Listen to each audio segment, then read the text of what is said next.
You're watching CHCO-TV's gavel-to-gavel coverage of the November 7th, 2023 special council meeting for the town of St. Andrews. I'm Vicki Hogarth. In today's meeting, council will discuss Budget Draft 3 of the town's 2024 budget. Now let's join council at the W.C. O'Neill Arena Complex Council Chambers in St. Andrews. All right, council, let's call to order the special council meeting for the 2024 budget for the town of St. Andrews, Tuesday, November 7th, 6:30 p.m. at the W.C. O'Neill Arena Complex. We are also, as always, we are streaming through our Zoom webinar, and we are live to Facebook as well. So let's jump into the recording of attendance. All members of council are here again this evening. Thank you very much. And I do want to recognize that we are on the unceded traditional territory of the Beskotomogati people. Approval of agenda. I'll be looking for a mover to approve tonight's agenda, but I do think we'll have an amendment on just one item, I believe, or I should amend that, right, Mr. Spear? Yes, Your Worship. We talked about going to closed session just in regards to the, I guess, contract, collective agreement. Okay. So there is a placeholder for closed session. So since we are going to closed session, I don't think we actually need an amendment, right? But we just need to state the reason to why we're doing it. Do we know what reason that is? Or we could just do it when we go to close. We don't have to say it right now. All right. So we will come back to that under K. We will state the reason at that particular time then. I don't anticipate that being a lengthy conversation this evening, just for council's awareness. Okay. So I guess we need a mover for the agenda then. I've got Councillor Heenan, seconded by Councillor Harland. All in favor? Any discussion on the agenda? All in favor of approving the agenda, please signify by saying aye. Any conflict of interest for this evening? None. I know that this conversation can go any direction. If anything pops up, just declare it at that time. No presentations. There kind of is, but no presentations. It really is under the introduction, consideration, passing of bylaws and motions, which, again, we are here today for the discussion of the 2024 Town of St. Andrews budget. We're on draft 3. So now that we've got all of the administrative side of the meeting behind us, we'll pass it over to Mr. Spear to lead. He has some updated information for us. Thank you, Worship, and thank you, Council. So tonight we're going through the third draft of the budget. And I've given you in hand, as well as what we're displaying to the public, a presentation. However, this is, in my mind, the roadmap that we could follow to get to the end of the budget process. So as we're going through it, feel free to jump in at any time. This isn't going to be, I present and you give me feedback. It's some of the slides will be debated and discussed until we get through it all. There may be things that are still in the budget or that we missed in the budget that I don't have up here, and feel free to add those as well, or to bring up discussion you think I've overlooked. I've tried to pick up all the changes and anything for new initiatives that we brought in initially in the draft 1. So as we get going tonight, I'm trying to really avoid going through all 40 pages of the budget and just touching on the highlights and some of the things we're doing. But I'll take whatever pleasure you have eventually in going through this. So if we jump to the third slide. So we'll go through the major changes. I'm going a little bit of reverse order here and starting with capital, because obviously they have the most impact on the budget, the biggest numbers. And so compared to our last presentation on this version, there's 2 items that were added. There's pre-pandemic, we had to pull out an old oil tank that no one knew existed until we did. And unfortunately, it had leaked some fuel oil over the decades. And so there's going to be some rehabilitation required. And so the Department of Environment hadn't really worried about it during the pandemic because they weren't sending people out to the field, but now they are.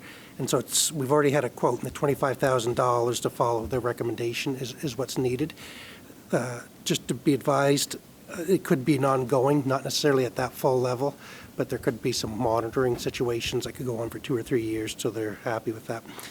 Another item that's there is the updated tourist signs. So there's 6 or 7.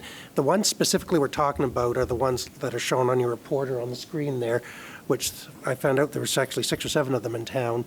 So they're at the head of the intersection here, the top of the hill, by the Algonquin. There's one at the bottom of Water Street, and there's one or two on King Street. And so they actually, probably most of us that are from the area haven't really looked at them for a long time because we're used to seeing them, but the truth is some of the stuff that's on them is old and wrong. For instance, it still points to the health center on Sophia Street, for instance, or it points to other things that don't even exist anymore. So we've talked about this, and we had a committee. We have a design, but we wanted to get that looked after over the summer. Your Worship, I do think that this is something that would probably fall under those development funds from TALB, and so it's really almost neutral to the tax rate for your consideration, but it's something we'd like to add. Video surveillance for $15,000. And then there's housing. So right now, under housing, we have, I think, $225,000 regarding the second phase of the Compass housing. But I made you aware that there's some potential developers that are looking for some consideration moving forward. And so I guess if you'd like, Your Worship, I don't know if it's maybe a good point to start and discuss, maybe look at this one point. If you're okay, that it's easier to probably address them as we talk about them than jumping back. Yeah, I think we're at the point now where we need to make some decisions and start rolling this up. I will be completely candid and honest with you. I'd like to be as productive as possible. We have that optional Saturday meeting. As much as we're meeting, I'd really like to avoid that if we could. But with that being said, we do have obligations to make sure the budget's passed properly. So if we need that time, we do. But I really think we should start. We've got a little high-level conversation right now, but I think we're really at a point where we're going to have to start diving into certain decisions and make them. So I guess if you're looking for the first one, housing is, I know we've got several requests that total over $300,000. To be honest, one of them, I just don't have enough information to even put a placeholder in it.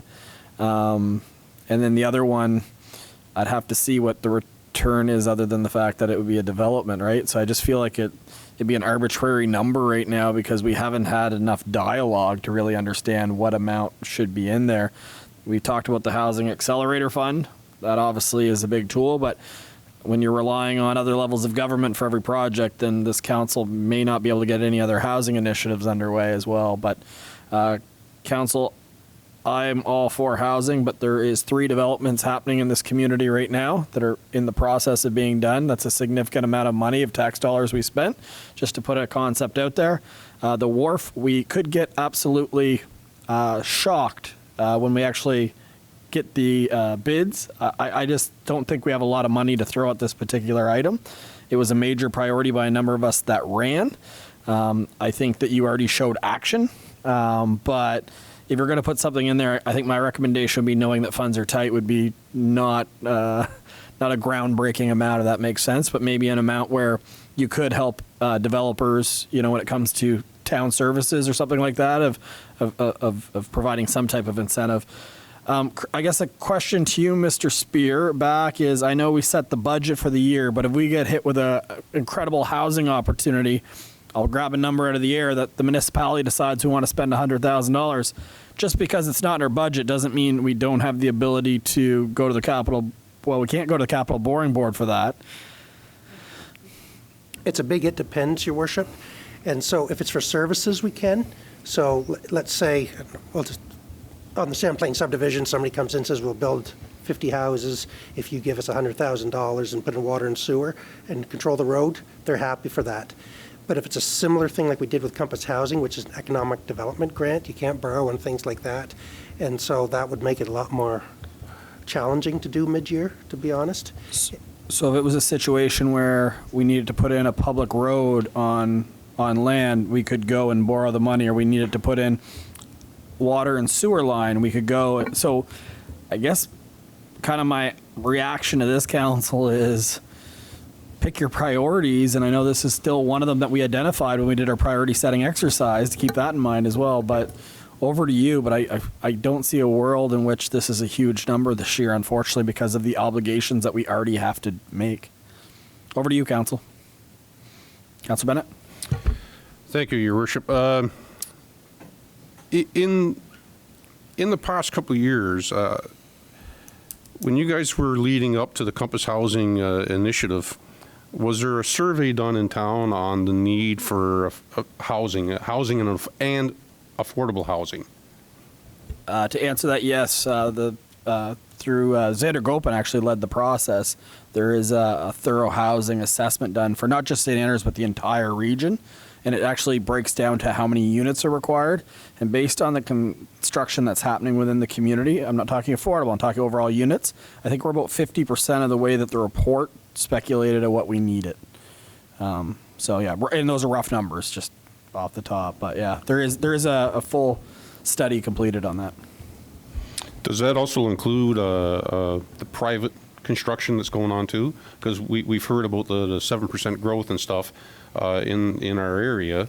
So those numbers, like, we're not just talking about the developers that are developing, but what about all the private builds? I guess to the answer of that one is it is housing inventory. I don't know if that necessarily would adjust. I think for the most part, it's a lot of rentals was probably the thing that needed the biggest demand. Rental was the highest, and if you go to the Southwest New Brunswick Service Commission's website, they did a very thorough report, which is regional, but then they broke down each community on very specific units, and it does include private dwellings, but they felt that that market was already being met, that those, especially in today's dollars, those that could afford to build houses were. It was apartment units for those that were either looking for rentals or for a lower cost alternative is where the need was. Now, Paul might be able to help me, but I think it's 150 to 200 units over the next, 175 units over the next 5 years is what the goal is to meet the demand. So just for the budget perspective, you have 25,000 in there, you said? 225, sorry, for the current commitments. Okay, so there's nothing for new opportunity, just for council to be clear. And out of the 225, some of it was already kind of, I know we have to, but it was already committed in a previous budget, right? Not some, your worship, all. Yeah, not some, yeah, true. And there was actually, about 100,000 left of that budget, is that correct? That was originally 120 of the, well, back on what we thought we were going to spend 2 or 3 years ago, yes.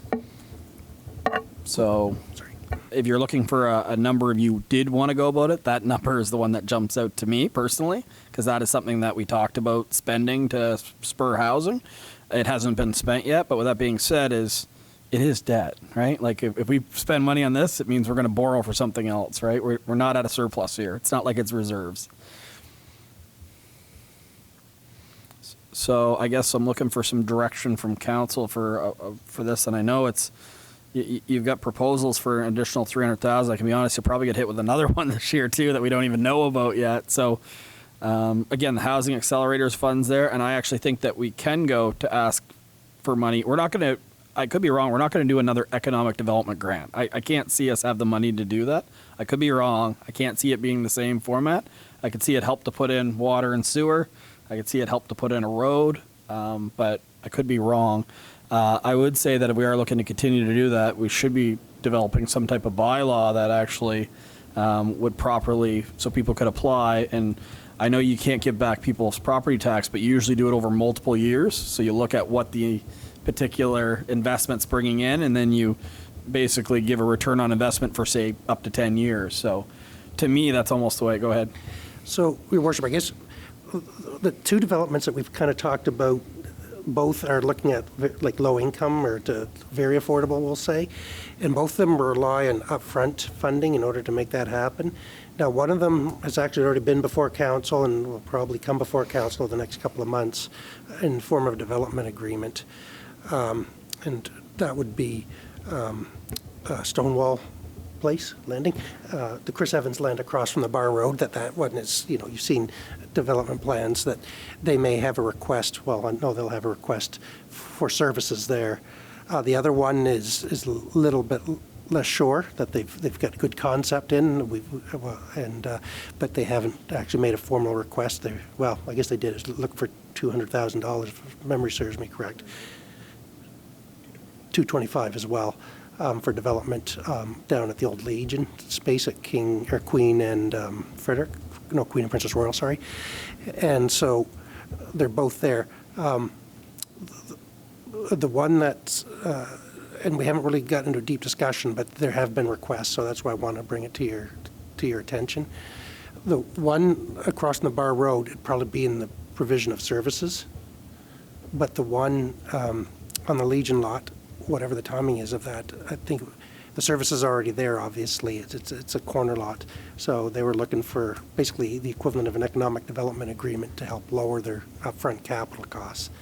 Just to give you kind of what you're thinking or what's out there. So this isn't necessarily just a figure in the sky we're looking at, that there's 2 in-process proposals that people have out there and are either have put numbers before council. And so we have to know, what you're going to do about those. The Housing Accelerator Fund, that's moving like molasses, to be honest. There's been some sporadic announcements around Canada, but it's, we might not find out for a year how much money's there. So I'm just putting it out there so you're well informed. But if you don't want to put it in, I understand where you've already committed $225,000. But just so you're aware that those asks are actually out there and have been brought to council's attention. Council, over to you. We'll have to get some consensus here and some thoughts. Personally, if I was going to put any number, it'd be the 120 that we originally committed. It gives you money to help spur projects, but it's not. Or I would, to be honest, say that we've made our major investment. We're concentrating on the wharf this year. It's over for you. Councillor Ertl. Yeah, thank you, Your Worship. I think you basically just took the words right out of my mouth. I think we stand to be surprised by what this wharf is actually going to cost, and I think we need to make provisions for right now.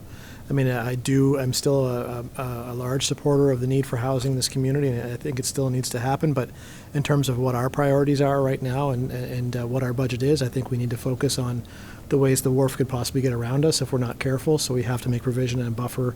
And I think, unfortunately, at this point, that just needs to be the direction we go in. Perfect. I will note on that if it is truly a low-income project, they do qualify for provincial funding as well, which we're not a partner in our last sod turning. It was pretty much municipal dollars that made that project happen. Councillor Harlan. So I guess I'm supporting the fact that given what we've already committed and given that we have made major investment, I would be supportive of putting a pause on it for this year, taking a look at it again next year after we have something concrete with respect to understanding what the wharf is going to cost us, and supporting anybody in terms of accessing the accelerator fund. But I think at this point this year, I feel we've reached a limit in terms of what we can do. Councillor Heenan. Yes, Your Worship and Council. I echo what Councillor Harland has said. The one thing I would like to say is, which I find very nice, is that she said we've already committed. Unfortunately, our councillors from the Shamcook and Bayside were not in on this discussion, but when we first became a council, our priority was a fire truck and housing to be put into the area. I think we've done those 2 things to our best of our ability. Now the thing to me is the wharf. And I feel that that's where we need to sit right now, and we need to sit on things that are public safety orientated. And I put the wharf under public safety simply because it's not going to be safe in a few years. Anyway, thank you very much, Your Worship. You could, unless someone else, Councillor Ware. I don't think we should pause on housing. I don't have a number.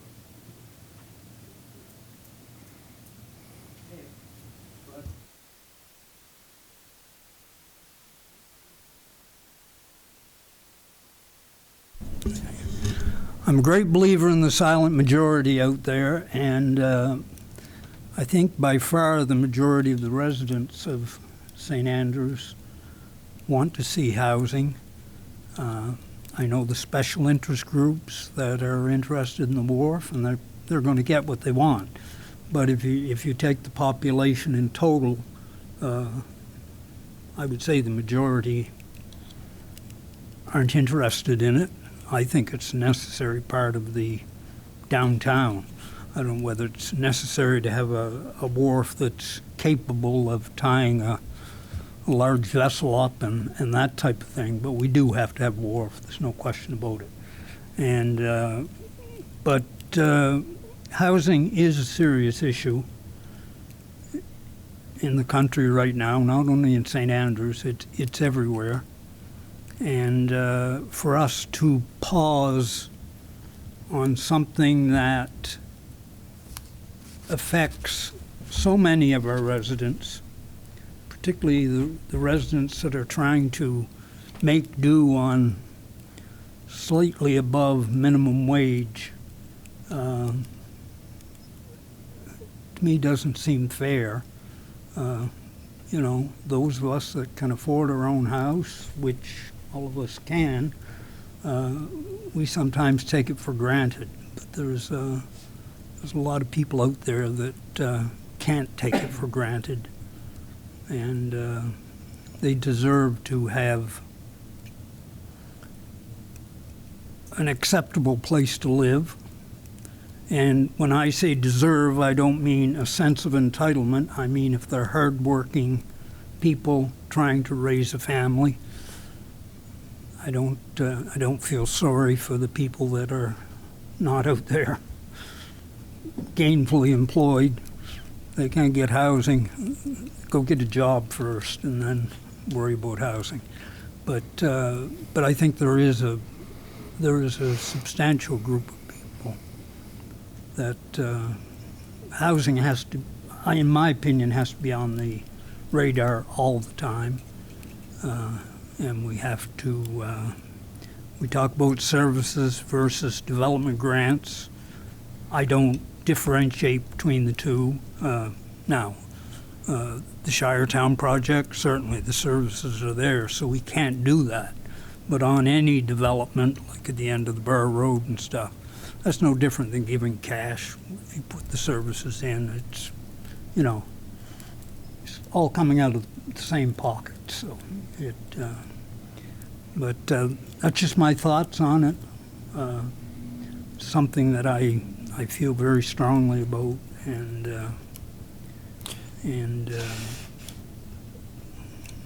well, that's just where I'm coming from. Thank you. Thank you. I guess on that one, Mr. Spear, just for council's information, so we earmarked a budget, we didn't spend it all. What happens to the 120 if we don't spend it? If we don't incur the debt?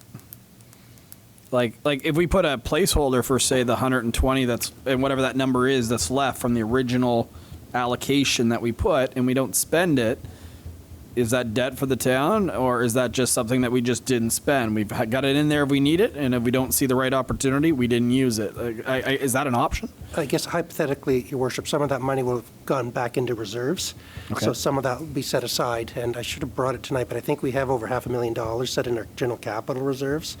It's part of my spreadsheet. I calculate that for all 5 years, and I'm sorry I didn't bring it tonight, but I'll forward it to council just to see, because there is some funding I use out of that.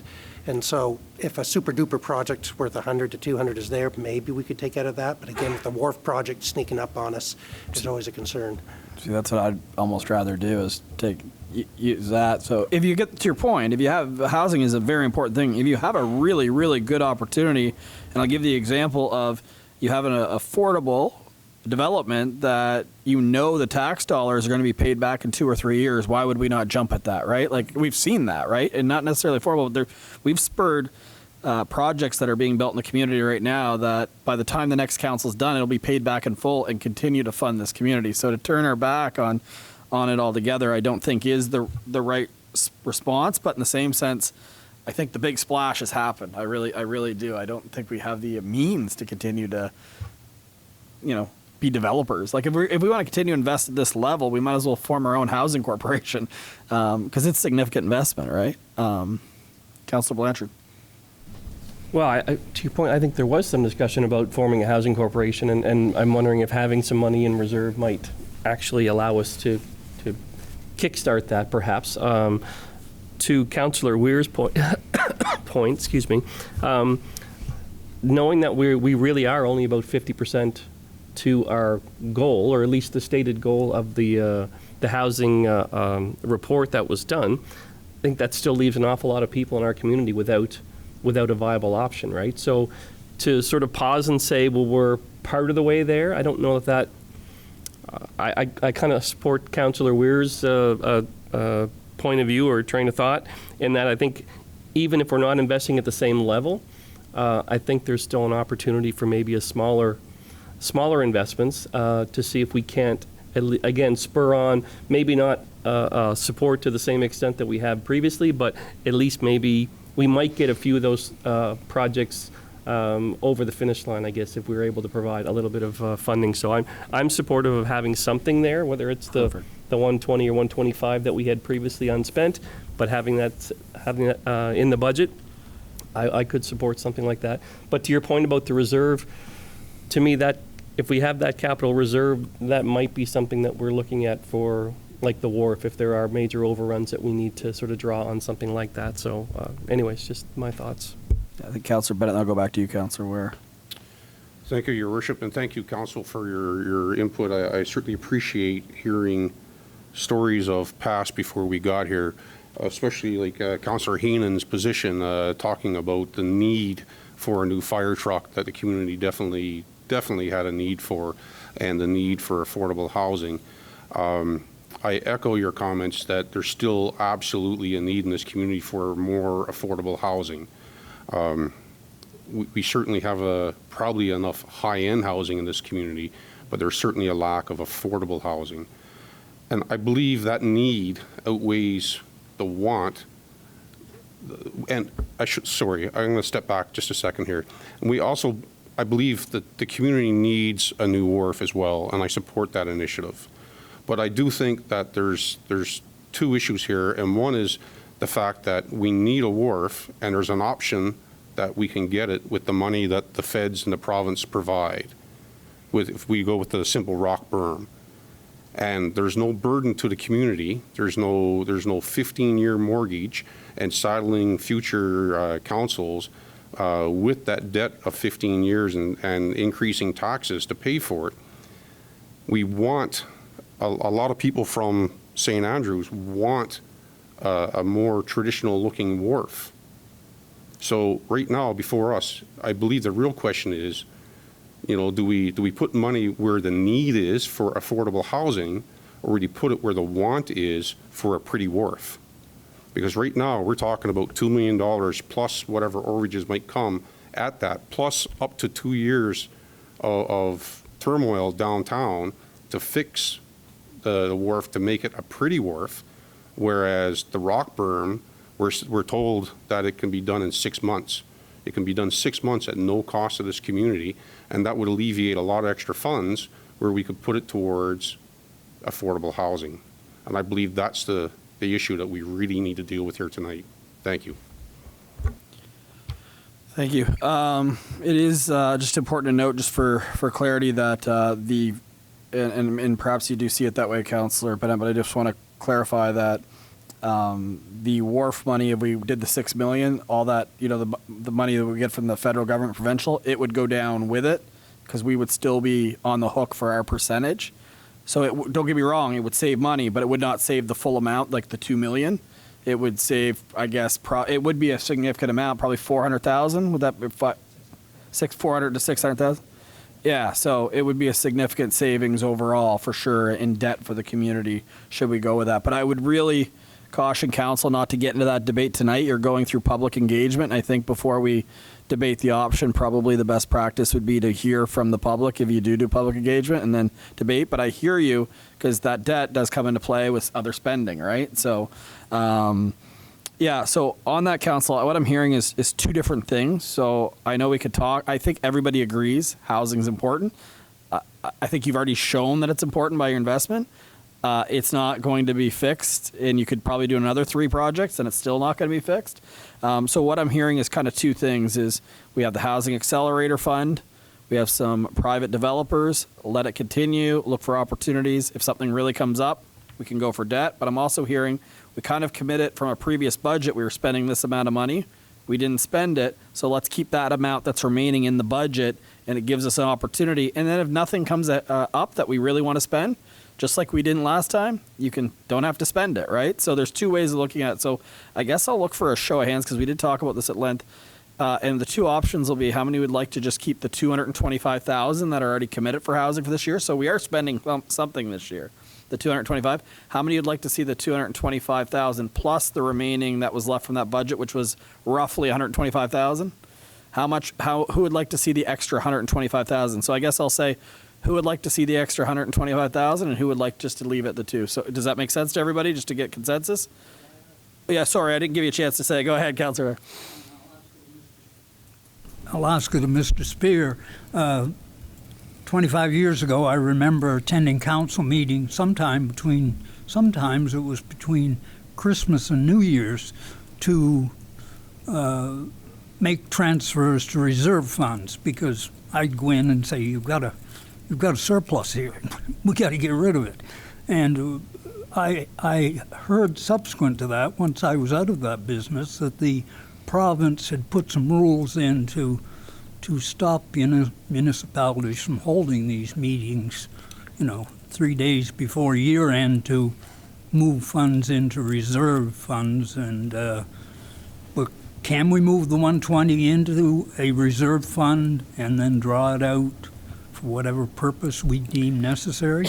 Yes, we can. So by regulation, you can go up till midnight on December 31st. You have to do it in the same calendar year as your statements, which I fight with them every year about, by the way, that I say, how can you do all your projections when you still have stuff outstanding? But nonetheless, that's a different argument. But nonetheless, so we'll do projections, and hopefully, actually, in your first meeting in December, we'll have gotten at least close enough that I'd be comfortable to say, here's the reserve funds that we can put into our things. It might show a little bit of a surplus or a deficit, but, usually pretty close enough. Perfect. And so I just expect there'll be significant surplus this year, Your Worship, just because we cut a lot of capital things, including the wharf. And so we can probably commit to putting that and even earmarking it for housing in the future, and then knowing that it's there, whether it's spent next year or in 2 or 3 years' time, we know it's committed. As a follow-up to that, if we put it into a capital reserve fund, then we can't use it for development. We could only use it for in-ground services or something like that, because that's the only thing that's of a capital nature.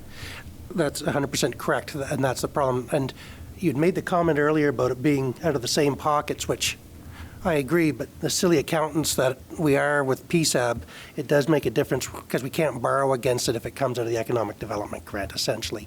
And if it comes mid-year, we're kind of too late to borrow against anything else. So if we had that decision now, we could increase the borrowing already in order to offset it, or increase the mill rate, whatever it takes to do it. But it's easier to plan on if we're partnering with somebody with their upfront capital as opposed to supplying services. It's easier to set aside something now, to be perfectly honest. Although, having said that, sorry, I'm taking too much time, but we could set some of that money. We're on slide 3. Yeah, we could set some of that money into operating reserve funds too. We have those, so maybe we'll split it between the two, so we have opportunity in either direction. All right, Council, I know that everyone thinks housing's important. I know everyone's trying to manage debt, but we do need to put a placeholder in here. Keep in mind, it's not the final budget we're passing tonight. I just would like to see a quick show of hands if you think we should add the 125,000 to that. And that's consensus. So we have enough. So let's add the 125,000 in plus the 225. So roughly, you're looking at that point around $350,000 placeholder. And I know you'll get the exact number. It should just reflect what was left of that budget. Sorry, Council, to rush that along, but as you know, we've got quite a few to go through. I do understand that housing is a major initiative, so naturally that's going to be a longer conversation for us than some of these other projects. So we'll skip ahead to slide 4, Mr. Spear. The next slide, Your Worship, should be pretty easy. So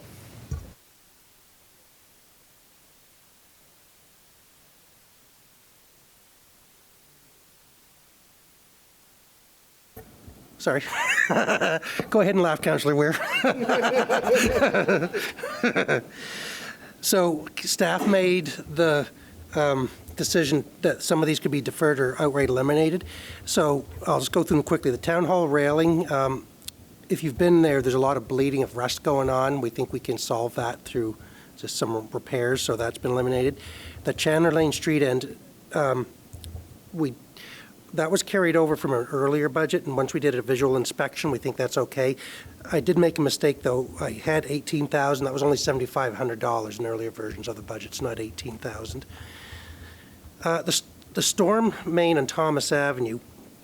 So we ran into an issue earlier this year where one of the buried storm mains had a lot of rooting in it, and we brought in a vendor who's able to essentially bring in a drill, if you will. It's on a pipe that goes in and drills out the pipe. And so it's free-flowing now. It's still in bad shape, but what we discovered on further sight that's really only half the job that should be done. So we'd like to defer that for at least 1 year till we revisit it, and it'd probably be like in the 225 year, could be $150,000 to $200,000 to do it all properly. It's not the cost that's wrong, it's just that it's twice as long as we thought in the time period between the two asset managers. We made a guess, and guessed really low. So we'd like to defer that for a year. Switch the generators, I found out that we kind of made an estimate on that earlier on. If you remember, that was bringing the generator from the water treatment plant up here so it could run the ice plant, and then moving the other one down there. Our concern is you probably never want to have that water treatment plant off of a generator. It'd just be the first time we take it off the thing, put it on a truck, and get a wide power outage, even the month of May or June. And so we have to figure this out a little bit more. And so it's more of a nicety than a necessity. And so we think just eliminating it, and we'll look at it and see how it would look better in the future. Perfect. Quick question on this slide then. Yeah. Do we anticipate Compass Housing having any impact on Thomas Avenue when it comes to drainage, anything like that? Like, I know you've got obviously a mitigation plan for Compass Housing, but like, I'm just making sure Thomas Avenue, which already had challenges, isn't going to get more, because that was one of the concerns we heard from residents early on in the process. So they submitted, and it's been accepted by us and through our engineers, a stormwater management plan, and it's actually being directed towards the subdivision. They have some on-site storage, and so it'll be released. It's not going to the detention pond, but it is going through the ditching system. But in a normal rainstorm, you'll probably hardly notice it. In a very heavy rainstorm, you'll notice it some. Perfect. I guess just on the fact that they drilled it, for someone who first home was in Fredericton with those big trees, the roots went through my drainage line, and they come back pretty quick. It wasn't you couldn't do it once a year. You had to do it 2 or 3 times a year. That's how quick they start coming back through. So I imagine that's, if we don't do this project, it's probably something you'll have to proactively do, I think, throughout. We'll keep an eye on it. Just as a reminder that the size of our lines are probably 10 times the size of a residential line. 100%. So it's less impactful. But what my own crew's telling me, it's 2 to 3 years usually before they should do it. But the hope would be that it's a high priority. It's just we've got to do some more research on it, and next year should be fine. Perfect. The fact that because it's a bigger line, it takes longer. That's good. I just didn't want it backing up on residents again, every 3 months, right? So thank you. Yeah, well, we keep an eye on it, and getting this unit in isn't expensive or time-consuming. So if we find, in the spring after the thaw that it's backing up again, we can get somebody down pretty fast to clear it out once more. Yeah, next slide, please. So the next slide is there was some additional price adjustments that we looked at. So the paving, there's only 2 stretches. Basically, this is seal coats on some of the roads that we already did the infrastructure work this year. So I think that'd be Alexandra, Queen, that's it. And so that's up to 174. We talked about needing an additional truck for public works, and there's still a need, but part of their concern was there's a truck that we do our own in-house inspections of vehicles. We're licensed with a mechanic. And he said it won't pass inspection, but what we just found out that it's not in the frame, but it's in the body. And I think for $10,000, we can rehabilitate the body enough, because it's just going to be a summertime use, not for plowing or anything. So it'll pass inspection for another year or 2, and it'll also be more resaleable. And so probably in 2025, we'll sell it for another truck. But so there's going to be some major repairs done, but it's going to be, it'll make the needs of the extra crew that we've had hired. Perfect. And I will say, if you could find an additional truck for Public Works for $40,000, let me know where you're finding that price nowadays, because they're usually $70,000 for most now. Yeah, well, even at the 40, Your Worship, it was a used truck. Yeah. The good thing about our trucks is if they're not a plow truck, even our plow trucks don't put on that many miles. Of course, plowing beats the living tar out of them. But, you know, I think I was talking, we only put about 8,000 to 10,000 kilometers a year, they told me, on our truck. So a good used truck would do us several years. But that's off the table right now. So moving to the utility department, we've already talked about some of the challenges there, and that there should be, in my handwritten note, I said there's going to have to be a holistic approach to that, where we're going to have to look at all the capital needs. We are comparing some of the quotes that we had this year, and they're more than 100% over where they were 3 or 4 years ago. So we've got to go back and really revisit this, specifically to rates going forward. So for Champlain Avenue, we've talked about, right now the quote is about $646,000. I've talked about maybe having wells down there, so we'd like some time to do it. There's some ministerial orders when you decommission a water line. The Department of Health gets involved and make sure they have alternative water and stuff. So it takes a little bit of time. But on initial, they say it looks like it'll be okay, but we want to at least defer that for a year and have a hard look at it and make the best decisions for council. The other thing is the strainers for the water treatment plant. So there's a picture included on the slide. That whole unit is the strainer, and that's $400,000 to replace. It's that one, particularly steel. We found new technology to do it. There's actually 2 of those in the water treatment plant. So it's $800,000 to replace them both, and both of them are at the end of their life. But we think we can replace 2 of them for $350,000, so it's about half price.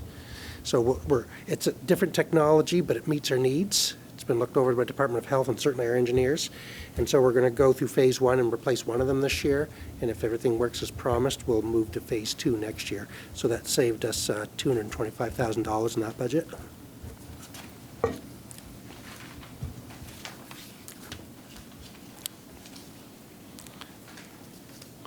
Sorry for the small print on this slide, you council. Not much better on the screen. So, Your Worship, this is the staff. So the last meeting, council asked us to prioritize all our items.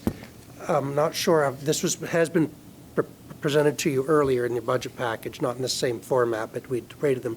Did you want me to go line by line on each of these, or allow council to supply any input? I'm good either way. As much as I don't want to, I really would like to get in the spot where we're making decisions, so we have to get there eventually, council, so we might as well go through line by line and put a check mark, X mark, or question mark if we think that they should go ahead for the budget revision, because I'd really like to start council debating things and making decisions. Now, we've had some high-level presentations already. So let's go through the list. We'll go through the list, and again, council. So for anything with an A rating is important to continue services, that there's going to be a drop in services or a safety issue. So the first one is the seal asphalt between Reed and on Reed and Charles Street. Or in Alexandra, sorry, that we talked about before, and then for $114,000. And there's one below that too for Queen Street, for the one block at Queen, for $60,000. That's just a continuation of last year's projects. And I can speak to it that if you don't put the seal coat on, stuff deteriorates really fast. That the base coat is good. That one's, just to keep it moving, that one's non-negotiable, council. You got to finish the job properly, right? Yeah. It's been done, so I think we could just put, unless someone sees it different, that's a quick one, check mark beside that. You can't skip a step in doing a road just to save a few bucks. We've already spent, what, $1 million over? Yeah. So that's the last phase of it. So we can keep moving. I guess my question, I'll let you keep going. Sorry, Mr. Spear. The next one. So the next one is to basically in the council chambers to take care of the wiring. We have $15,000 there. That one could be significantly cheaper. That our friends at CHCO is actually starting to help us do that. That the fire marshal had some concerns, but as you can see, it's even a little neater now than it was a couple of weeks ago. But we may have to do some like false columns up if we have to run wires from like that side of the room and stuff. So we'd like to leave that in, but there might be a savings, but we don't know what it is till we get more deeper into it. Okay, so council, putting that one and keeping it in is per the fire marshal, so that's, but I will say that if we go ahead with that, then we are making a commitment that this is no longer, I shouldn't say 100%, but if you're spending $15,000 in wiring, you want to make sure that this is where the headquarters is in the future. So meaning this would not be a gym, right? Just, or a fitness facility. I want to bring relevant to this and not relevant to this. The Algonquin has sent notification that not only are they reducing the amount of people in a business that can buy a pass, it used to be 10 people per business. You could buy a group pass. It's down to 5. But the other thing in the new membership is that they will not be offering memberships during the summer months anymore. So I want council to be aware that before the question was, is there an affordable fitness facility in the community? That would have been a question, but there was a fitness facility. What it sounds like to me is that there is not a year-round fitness facility, even if you have the means anymore in our community. So it's relevant to that because if we're going to put $15,000 to put essentially secure wiring and permanent wiring to some degree, then we've kind of said this is the council chambers forever, right? Like, not forever, but you get my point. You don't spend $15,000 and in 2 months say, let's make this a gym, right? So I'm personally, I don't know where else we would go. I don't think we have another place in the community, and this is actually a meeting space. I can use the one-offs like the forest fire when the premier was in here. I can use that the PAC uses this room, and we've used it for several meetings with different groups. So our boardroom at Town Hall isn't big enough. This is a space that we sometimes use. So if the fire marshal's asking us, I think we have to do it if we're staying here. Thank you, Worship. The next is, we're calling it Phase 2 plumbing upgrades. Actually, it's Phase 1. We've canceled this a couple of times over the past, and we've really got to get going on this. Long story short is we've still got the original 1965 plumbing in a lot of the building here, and we need to start upgrading a lot of it. We've had some problems with some of the areas already, and so we'd want to be able to go through that and get it done. The Bayside Community Hall, to pave the parking areas. We have a quote on that. I think there's quite a hump there, and it's just the main parking area on top by the building. It's not the main driveway going up to it.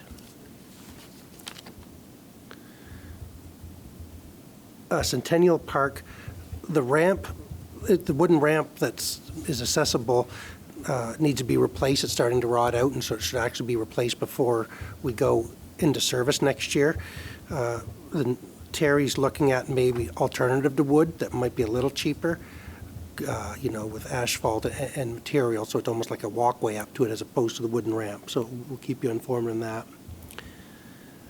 The 2000 to replace the pumper, so it's a new ladder truck for $1.5 million. It's already ordered, it's already borrowed for. We're just waiting for delivery.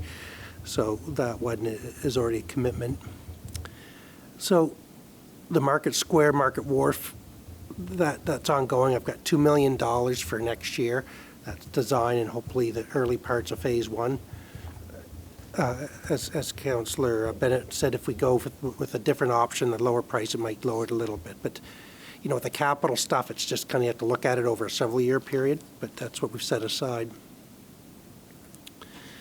Out in front of Tim Hortons, there's a little rock wall in the corner adjacent to the golf course. We've talked about that. It's really unsafe. They're just piled there. It's $11,500. We've got a hard quote in that. Would actually move it back a little bit too. There's some problems with because the snow plow goes by, it leaves snow there. It gets icy, so we're actually going to move it back a long ways from the drive or from the sidewalk in order to so it's better walking there during the winter conditions. Quick question on that one.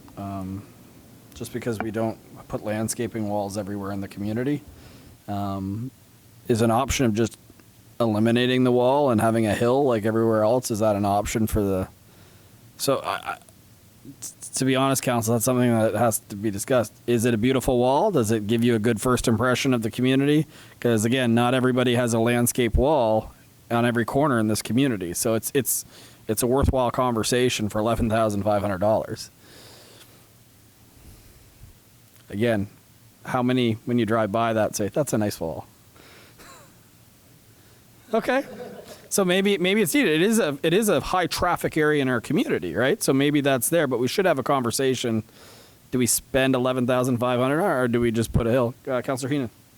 Your Worship and Council, number one, I feel it's the beginning of our town, like I know we begin at Bayside, but when you make the turn.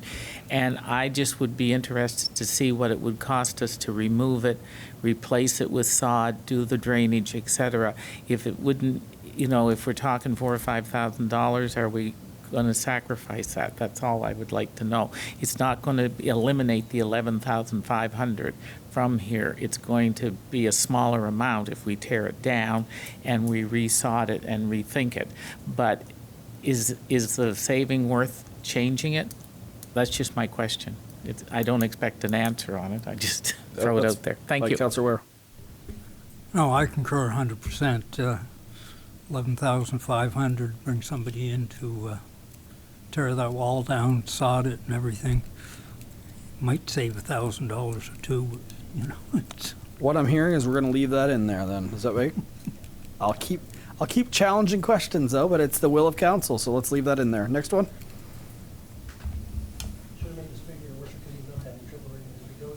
Seal asphalt seal asphalt between Harriet and Mary. It's his first meeting. Yeah, that's right. It's been a while. I'm not used to talking this much. So the next one is Compass Housing. I mean, it's already legally committed to, so short of the project not being finished, we have to go there. The only other one is on the wharf. The wave break has drifted in, and so it's starting to buckle. And so it's a high recommendation that it gets readjusted. It'd be early in the season. It's independent of the major wharf project on itself. In fact, it's really a repairs and maintenance, but we always put big ticket items under capital, at least to bring it to your attention. Did climate change cause it though? No, I think the world's largest ties caused it, to be honest. Be great to get $6,000 for it through the grant, right? Yeah. All right. But yeah, that's just something that has to happen, right? So council, we've gone through kind of the A's. I know you need to see the B's, but there's nothing that's jumping out at me that should be eliminated from there. What about you? They are the A's of staff as well, right? So we can go back to it when we see the B's and C's, but I think you're going to probably in the B's and C's have more conversation is my assumption. Let's skip ahead to the B's, Mr. Spear. Sure. So the tour signs we talked about before, but that funding should actually come out of the funding we collect from the TALB. So no cost to the taxpayer of St. Andrews per se. Yeah. Correct. We've talked about the generators that we think as staff that at least that should be deferred a year. Okay. It's 36 there because we put on the other budgets I had 18,000 and one in general and 18,000 utility, but we've just taken them out. So that's a B, possibly even a C. Let's talk to council about that quickly. Council staff saying they could defer that a year with the wharf costs unknown right now. I think we should defer that a year. All in quick consensus. Everyone think we can defer? That's deferred. So the courthouse, paint the exterior, and I have replaced the siding. It's really, siding isn't a good word because it's boards up there. It's wooden siding. And it's not replaced them all. Some of them are falling apart. However, I will say that out of that 100, Mr. Knopper's acquired, I think, 100 or 50 from the federal government, and I think another 15 from the provincial government under the Built Heritage Fund. So we're only paying roughly 45,000 of that. Part of the cost issue too is we're asking lost his name anyway. It's a doctor, a heritage expert out of Fredericton to help us with this, and he's provided an in-depth report which you've seen on the building, and he'll provide guidance on when we do the tender for it. So it's because of the heritage property. So for this one, you're deferring? It's still in the budget for 2024. So what is the risk by holding this off here? And the reason I'm asking that is because we don't have a plan for the courthouse right now. So to put $100,000 into it, to hand it over to someone, I don't know if that strategically makes sense if that ever happened, right? Like, typically speaking, before you invest $100,000 into something, you'd actually have a plan to what it's going to be. That's just the way I see that one. We're trying to save dollars here. But if holding it off $100,000 costs us $200,000, that's a different type of conversation, right? But But with the grant, is that, Well, sorry, Councillor Harlan, I think I look at it a different way, Your Worship, that the makeup of that building is based on the outside heritage value, the characteristics. So no matter what, it's got to be done, no matter what, short of tearing the building down, that outside work's got to be done. And unless there's some super duper plan that someone's going to come in and do a substantial amount of capital work to it, chances are the town's going to be asked to help kick in no matter what it is. So we're not saving 100, we're saving 45 or so. 45, yeah. And so it's just, will the building deteriorate to the part that the wall will fall down? Absolutely not. But it's just, then we'll have to go through the application process again and hope we get it. And the one we got federally is the first time we've ever have gotten this, so I'd be tentative that if we don't get it, that they'd withhold it because we didn't complete it. But back to council, sorry. Councillor Harlan? Sorry, just to clarify, did you say that there was a grant for 50,000 from the feds and 15 from the province? Correct. So 65,000 of the 100,000 could be covered by grants. Correct. And the federal grant has been approved, or we've got 65,000 committed. Yeah. Okay. So Sounds like it's something we'll have to do then. Councillor Heenan, I'll go to you. And keep in mind, I'm not saying we do this, but say we decided that we were going to give this to another party, maybe an external party. You could say we just put $35,000 into it, and that is the purchase price. For a bad example, it doesn't mean just because we spend that money that we can't recover it. I'm not saying we're going that way. I just don't want to spend too much tax dollars on something that might not be used for the community purpose, right? So, go ahead, Councillor Heenan. Your Worship, even if we were to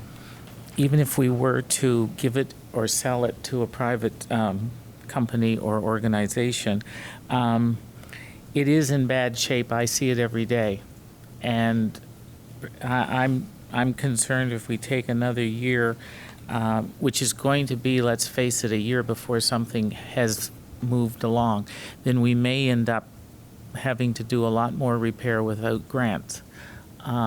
I'm not free to give money away, and the courthouse is like our white elephant that we talk about all the time. But I hate to see it fall down and the shingles fall off it, which is happening on the side next to my house. Thank you. Thank you. Councillor Hurdle. Just a math check. Sorry, I know it's been a long day for you, but it's 35,000 we'll be on the hook for, not 45 if it's 50 plus 15. But also at the same time, if we are looking for partners that potentially want to help us with the building, I think that the better shape it is, the more care that we put into it shows that it is a viable addition to the community that would be attractive. And I think that if we leave it alone for too long, we run the risk of it just seeing like it's not a building that anybody cares about, so why would somebody want to help us with it? So I think we should invest in it. Sounds good. So I'm getting enough consensus here. Everybody that wants to put that money in, just quick show of hand. That's done. Next one.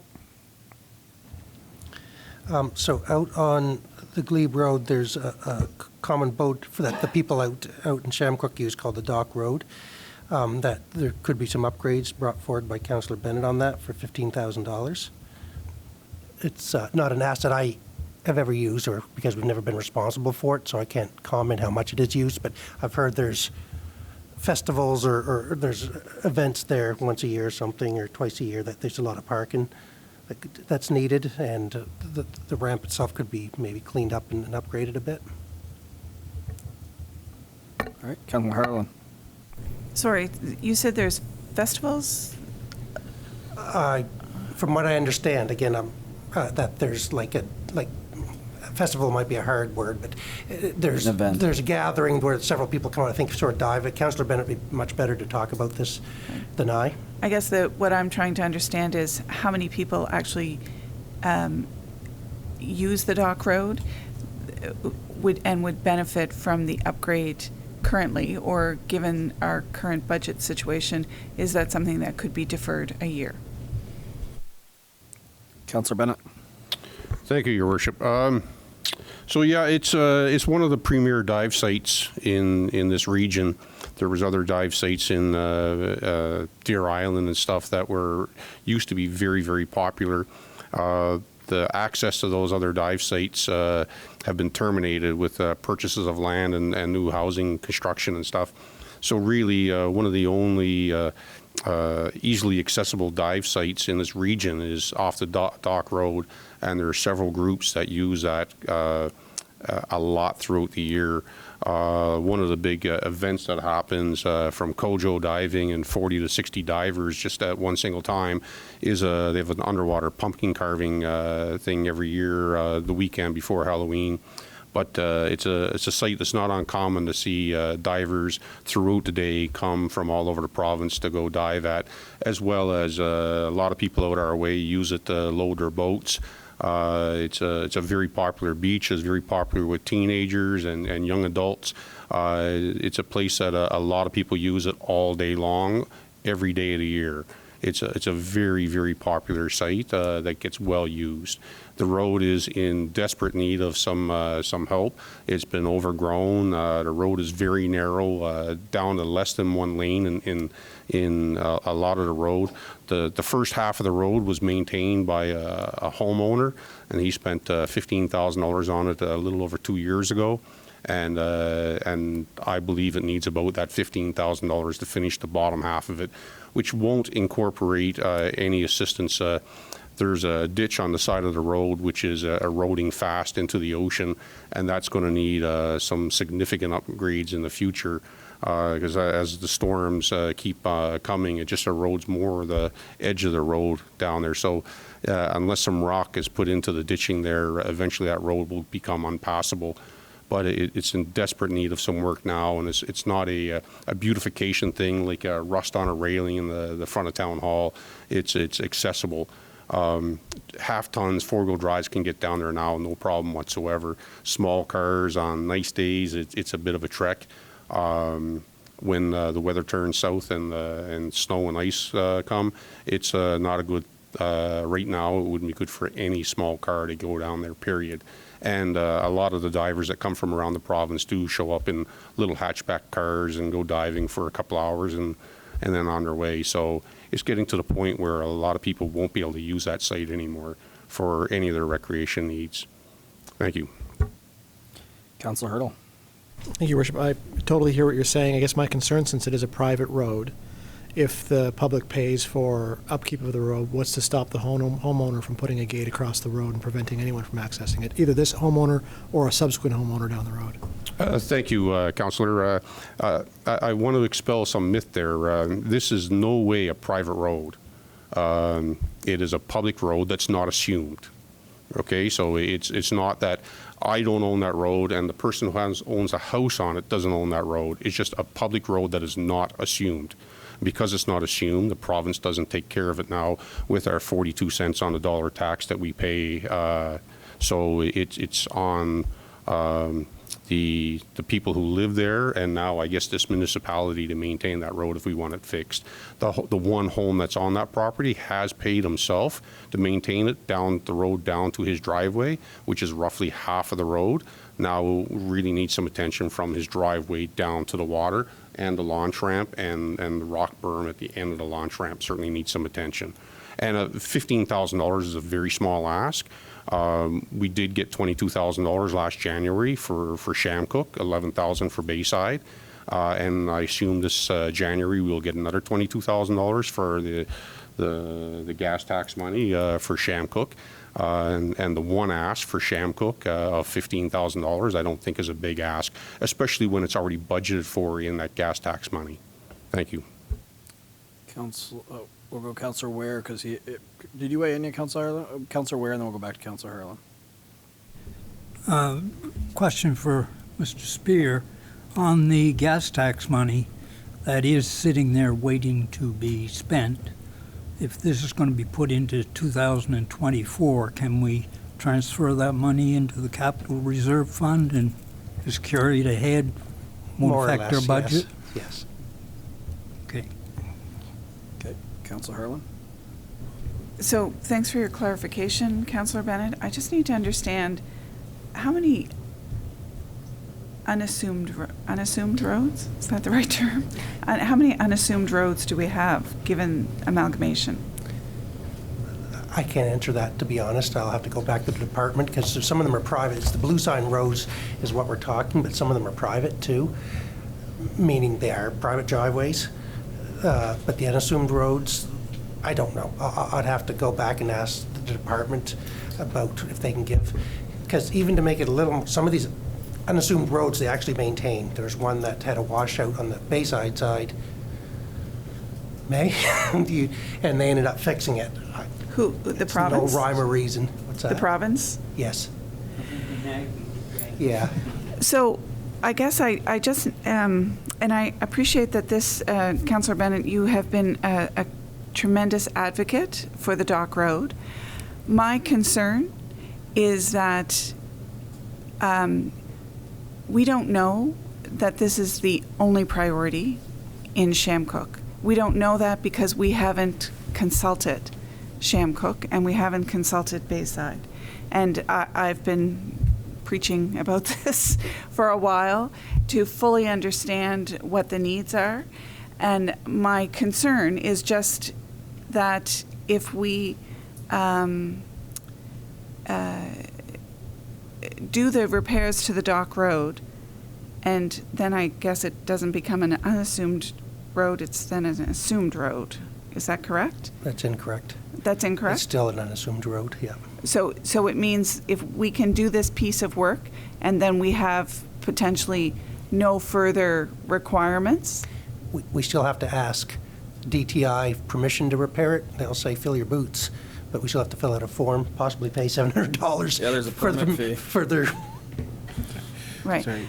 Through you, Your Worship. So we had to do something very similar to the end of Bar Road when it came to the To the end of the Bar Road? So the Minister's Island turnaround space down Right. there. Prior to local governance reform, we actually had to go to DTI, get a permit from them, and pay a permit fee to be able to actually complete work on it. But there is a process that you can do for unassumed roads. Okay. So my only concern is I know it's been you've been a great advocate and a strong advocate for this. I don't know that this is the only priority in Shamcook because we haven't done consultation with the residents of Shamcook and we haven't done consultation with the residents of Bayside. So my concern is just I'm not comfortable in making a decision that the Dock Road is the priority until we have a fuller picture. Thank you. Councillor Neal hasn't entered yet. Thank you, Your Worship. Would it be possible from staff if we could get some clarification with regards to the unassumed road? A little bit of reading I've done on it. Again, basically, it comes across as because it's unassumed by the municipality, then therefore it is essentially a private road. So again, I have sort of the same concerns that we are doing work on a private street, which could, again, potentially be closed off at some point. I'll follow up, but I did have this discussion with the local superintendent of DTI, and they call it a public unassumed road. Basically, what I had said is that it's a public road, but it's just such, from their standpoint, it's such low traffic that I don't think they even plow it, and certainly not manage it. And, you know, to take it even a step back, even their assumed roads, you know, except for emergency repairs on the Glebe Road and in Shamcook number 3, hasn't been a solid plan for improvements along those in the next few years, according to the 5-year highway plan. So these secondary roads, they just are off the radar. Follow that up. Yeah, you can do a follow-up, and then we'll go to Councillor Bennett. Thank you for that, Mr. Spear. So again, that kind of, again, falls along the same lines. Like what was done in Bayside, I know a lot of those were related to direct safety concerns, access for emergency vehicles, that sort of thing. Is there any chance, again, with the upgrades to this road, that we then have certain specifications that we have to follow to, you know, ensure that emergency vehicles can get down there? I know right now with regards to public or private roads, the onus is on the homeowners to make sure that the path is clear. So would there be like those sort of requirements to maintain it to sort of a provincial standard of that road? I'll have to follow up. My understanding, and I could be wrong, is to put an analogy, it'd be no different if you repaired your neighbor's house as a favor, that you're going over there, you're doing it and walking away, and it's still their house to manage. And so we're not assuming any type of control over that.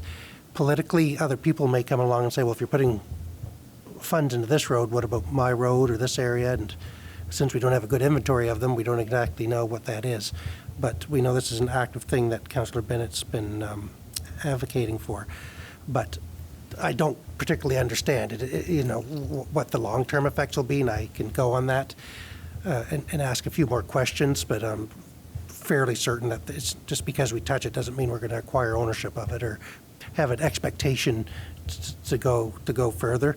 To add on to what Councillor Bennett was saying, me and a contractor did do a walk down, and he's right.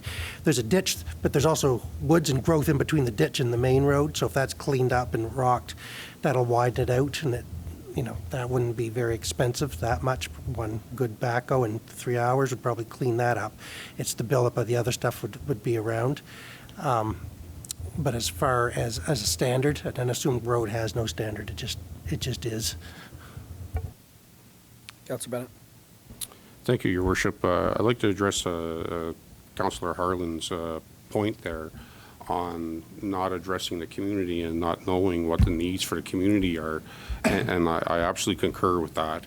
But this is one issue that's been on the table, and we've very publicly spoken about it in council here many times, which is publicized for the community's knowledge, and certainly nobody has protested the whole idea of it.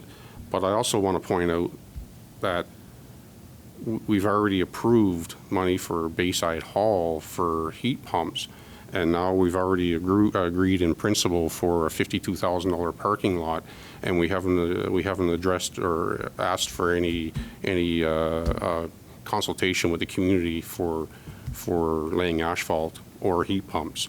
So a need is a need, and it's not a want. It's not a I want a nice new rail going into the town hall because one is rusty. This is a road that's in poor shape that needs some attention. And the reason why I'm kind of adamant about this too is I am a resident and I live in the area, and that's an access point where a fire truck could go down if the road's in good shape to get water. If a place is burning and they can go down and suck up salt water, it is an access point to the water where fire people could go to help out in our community. And the road's in such poor shape now, I don't know if it's possible. So any work that's done down there will help the community on many different levels. So it's not just a recreation thing, but I know that this council takes tourism very, very seriously, and they've invested a lot of money into tourism. And that area is one of the main areas of tourism in Shamcook, outside of Ministers Island and the launch ramp into Ministers. Thank you. Okay, well, yep, we'll go through this. We'll try to get some consensus here soon. Councillor Heehan. Councillor Bennett, I had an interesting conversation with a full-time resident of Shamcook who wanted to know where it was, Dock Road. And he does a lot of work in Shamcook, and he just said to me one day, he said, "Where's this Dock Road?" And I said, "Well, you live in Shamcook, don't you?" And he said, "Well, yeah, I've been a lifetime resident." And he didn't know where Dock Road was, so he was going to go and have a look and see if he could find it. That's number one. The other thing is, comparing rocks in a road is not the same as an asset that's owned by the town, i.e. Bayside Hall. Bayside Hall is an asset of the town that we, as a municipality, have the right and the responsibility to maintain. I understand that a railing may not be, but the point is, these are assets of the town. We don't know who the asset of the town, if it's the road or or what it is. Is that an asset to Shamcook St. Andrews? I'm not sure. But I just found it interesting when this person who's very well educated and lived in Bayside came up to me and asked me where it was. Thank you. Thank you, Councillor. I know that a lot of people know it as Cunningham Beach. That's when I grew up in the community, that's what we call it. I never knew I don't know if it was called the Dock Road then, but it was always Cunningham Beach when I grew up. Lots of conversation on this one. Councillor Hurdle, then we'll go back to Councillor Ware, but we'll try to wrap this up relatively soon. I'll try to keep my points succinct. I hear the I don't mean to rush you, no, I know. but But I just wanted to talk to your comment there for a moment, and to Councillor Bennett as well. I mean, growing up in the community, Glebe Road and by extension Dock Road is always an active part of my imagination of what I think this community to be. And I value that area a lot, and I always have. And even as a child, I used Cunningham Beach and I'm down there a lot. So I just want to let you know that I absolutely agree with the importance of that and how we perceive our community and how much a part of it that it is. And I guess to a little bit of Councillor Heenan's points too, what I guess my major concern is that with Bayside Community Hall, that does belong to the community. Dock Road, it just doesn't. So I think that there is ground to have this conversation. What I would like to see personally is an actual plan for how we really include Shamcook and how we imagine ourselves. That includes things like tourism, that includes the Dock Road, that includes the Glebe Road, and how we really highlight and foster and include that in our long-term plan.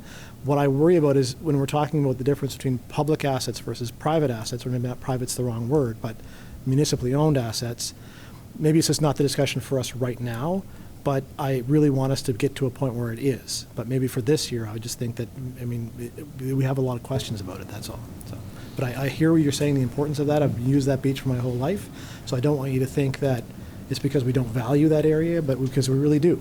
But I just have some concerns around the logistics of it all. But thank you for being a passionate spokesperson for it, because I agree. Councillor Ware. Just a suggestion to bring this to a head. We're talking about transferring the gas tax money into the capital reserve fund. Can we transfer it in and to use his worship's term, put a placeholder for the Dock Road? And, we've set the money aside. We've got a placeholder. We do the project in 2024. We know we've got the money to do it and that type of thing, and council can be more comfortable with their decision at that point in time. Thank you, Councillor Ware. That might be a good way to. Oh, Councillor Gumashell has not entered, so I gotta let him. Haven't said much if you tonight. haven't entered, There hasn't been a chance. Yeah, first time around, I can't shut you down. So. Okay. I think Councillor Bennett's brought forward a recreation, a potential asset for Shamcook. He's an elected official from that community, or from our community, but from that area. He's bringing forward a nominal amount of $15,000, and I don't think that's unreasonable. And I think he should be congratulated for arguing so passionately. I think we should support this initiative. Thank you. Thank you, Councillor Gumashell. All right, so let's get some consensus. I'm hearing a couple things. So there's really three options here. There is just table it for another year, another conversation. There is just put it in the budget and do it. And then there's Councillor Ware's suggestion. Let's put it as a placeholder. Staff will know before we proceed on a project like this that council needs to debate it further. Because to your point, the gas tax money could just be transferred to reserves. It's there. So there's really three options. So I guess one would be, let's get, how many, I guess you could break it to two and then subdivide it. So we could say how many want to just defer this project altogether, not do it next year? How many would like to see it done? And then the conversation is there more debate on it, or do you want to just go ahead with it? Okay? Yeah. I'm hearing three different things here. So I guess I just need clarification around putting the gas tax money in the reserve. And then we then have a further discussion around this at a later date as a council in terms of completing the project? I'm really fuzzy on this piece. So am I, and the only reason I am is because typically you would defer a debate because you need more information. What new information do you want, right? Like, do you want another analysis done on it? Like, you're going to be facing the same decision next year when you talk about it. So why are we deferring making a decision? We've been talking about this for a little while now to council. Like, this is at least the third conversation that I'm a part of. And the 15,000, is that who came up with that number? How did we arrive at 15,000? No, we just had discussions, very high-level discussions. It won't be more than that. I have been down with the contractor, and that 15 will go a long ways for the work that needs to be down there. The road itself, I was down in my car in the fall. The road itself is narrow, but the actual driving on it's not bad. Someone's gone through there and graded it this fall, I'd say. And so, but it should be widened. And like I said, so I was down with one of our local contractors, and he said it wouldn't take him a morning with a backhoe to clean up the growth that's come in between the ditch and the lane that's opened. And then maybe, as Councillor Bennett said, add some armor stone to the ditch just to slow down the water and reduce the erosion going forward. And then with the extra, we could look at, there's a little bit of granite on the beach that we could use to set up. It's, you know, we could do it all for $15,000. I'm pretty comfortable on that. Okay, thank you. All right, council, let's keep moving. So how many would like to, let's just do two options for now and see what happens. How many would like to defer the project? How many would like to see it in the budget for $15,000 for next year, right? All right, let's call the question. How many would like to see it in the budget next year for $15,000? One. You hold your hands up there just to get, okay, that's, yep, consensus. It's in. Unanimous. A lot of talk for unanimous. I appreciate it. It's healthy debate, council. Next one, Mr. Spear. Just fill out that thing for next meeting. Yeah. So, thank you, Your Worship. Sorry. So the parking at the Anglican Church, we're actually meeting with them tomorrow to discuss that. It's on Montague Street. They've put in a big project for water lines and things, and now they want to add some parking to be similar to this Queen Street side. There's a little bit of water issues there, and there's a telephone pole stuck in. And when the Queen Street one was put in, the standards have changed. You have to be 15 meters away from an intersection now before you can put in parking. So it's going to shorten it up a little bit. So there's only going to be 10 spaces. And we have to talk to the church, because in order to put them in, they're going to have to kill 3 nice trees that are on that side. They're not huge, but they're probably 15 to 20 feet. But, you know, parking's always an issue, and they have had discussions, although they haven't had a full commitment of providing some financing for it as well to meet towards it. But we've got a meeting early tomorrow morning on that. But staff supports this. It is a B, meaning it's important, but it's, you know, services won't stop. Parking's always an issue in the downtown, as everyone knows. So if we can make this work, it'd be a good additional parking close to the center of town, which is always at a premium. Quick question, just to jog my memory. Was it the Catholic Church that had a request for parking, on-street parking as well? Yeah, so we're meeting with the Catholic Church Thursday, Okay. I think. We've got a meeting this week with the Catholic Church as well. They were a little bit late coming to the table. There's some challenges with their property. We'll have a talk with them that haven't gone away. And so we have to have a talk with them to see what they're thinking. On the side of the road, there's 2 or 3 big trees that they probably won't want to lose. And then where the old manse was, I think, behind the church, there's an area there, but it's on their property that I think it's probably used for parking now. It's just graveled. But the town wouldn't usually invest in other people's property, so to speak, so we'd have to come up with some type of arrangement if that was the thing. But again, that's one where, and Councillor Heenan could probably speak better to it, but that area behind the church, there's a driveway already going to it. It probably could be widened a little bit, but it's pretty much flattened out, and once they removed the building there, they added gravel, and so it didn't look to be in too bad of a shape. But we don't know their request. It took a little while to get to meet with them, and we'll know more by next meeting. So question on this amount of funds then as a follow-up. So it's safe to say that the additional parking, the main benefit for it, isn't necessarily for the churchgoers.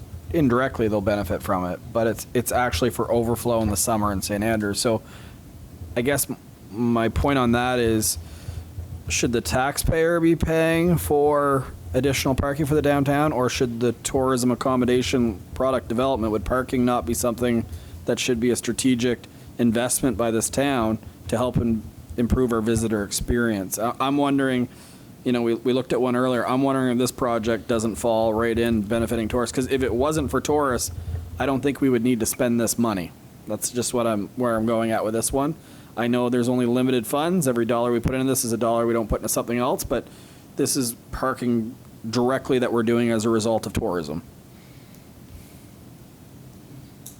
Councillor Hurdle. Thank you, Worship. There's a new leased parking spot in the downtown core along Water Street that I think a private owner has put in place there. Do we know, just in terms of, will it always be leased throughout the year, or is this just to get ahead of the winter parking ban? Do we know how that will work moving forward? I guess it's not our business to necessarily know, but Is just that the curious. one behind Town Hall? No, it's beside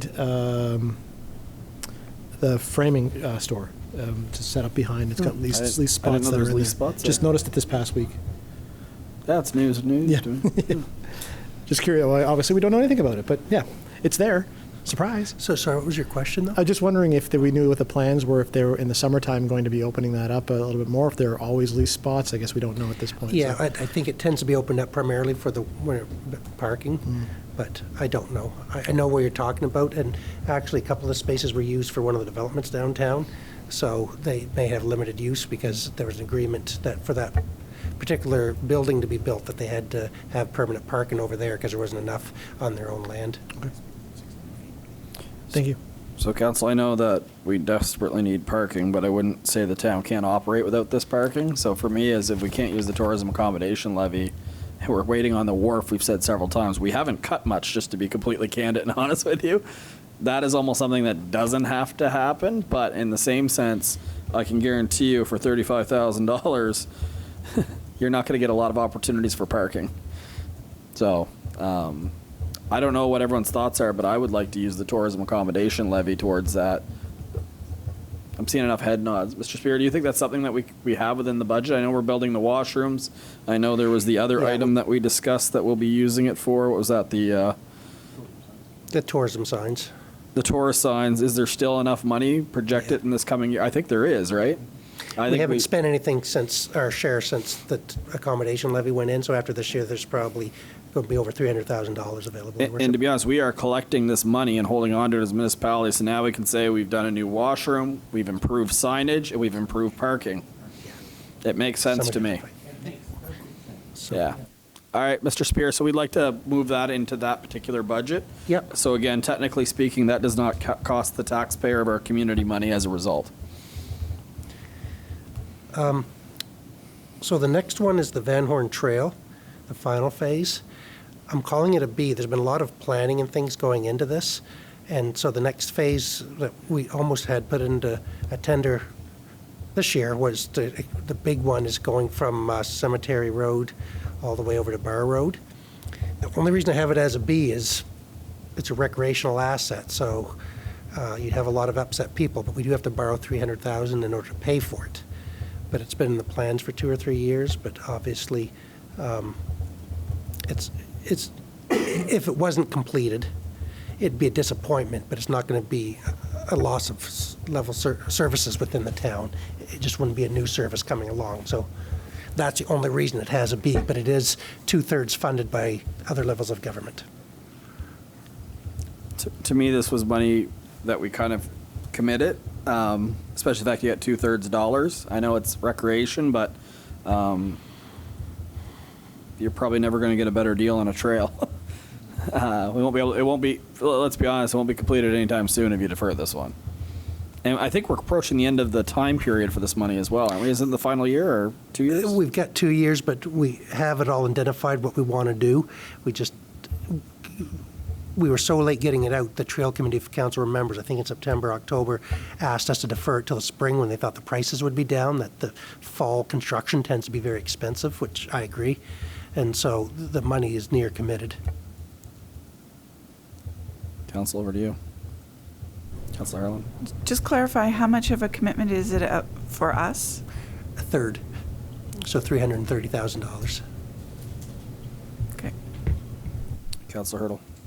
Just wanted to echo what you just said a moment ago, Mr. Spear, where we would have already have done it if the Trail Committee wasn't looking to save the community money. So I think we're committed.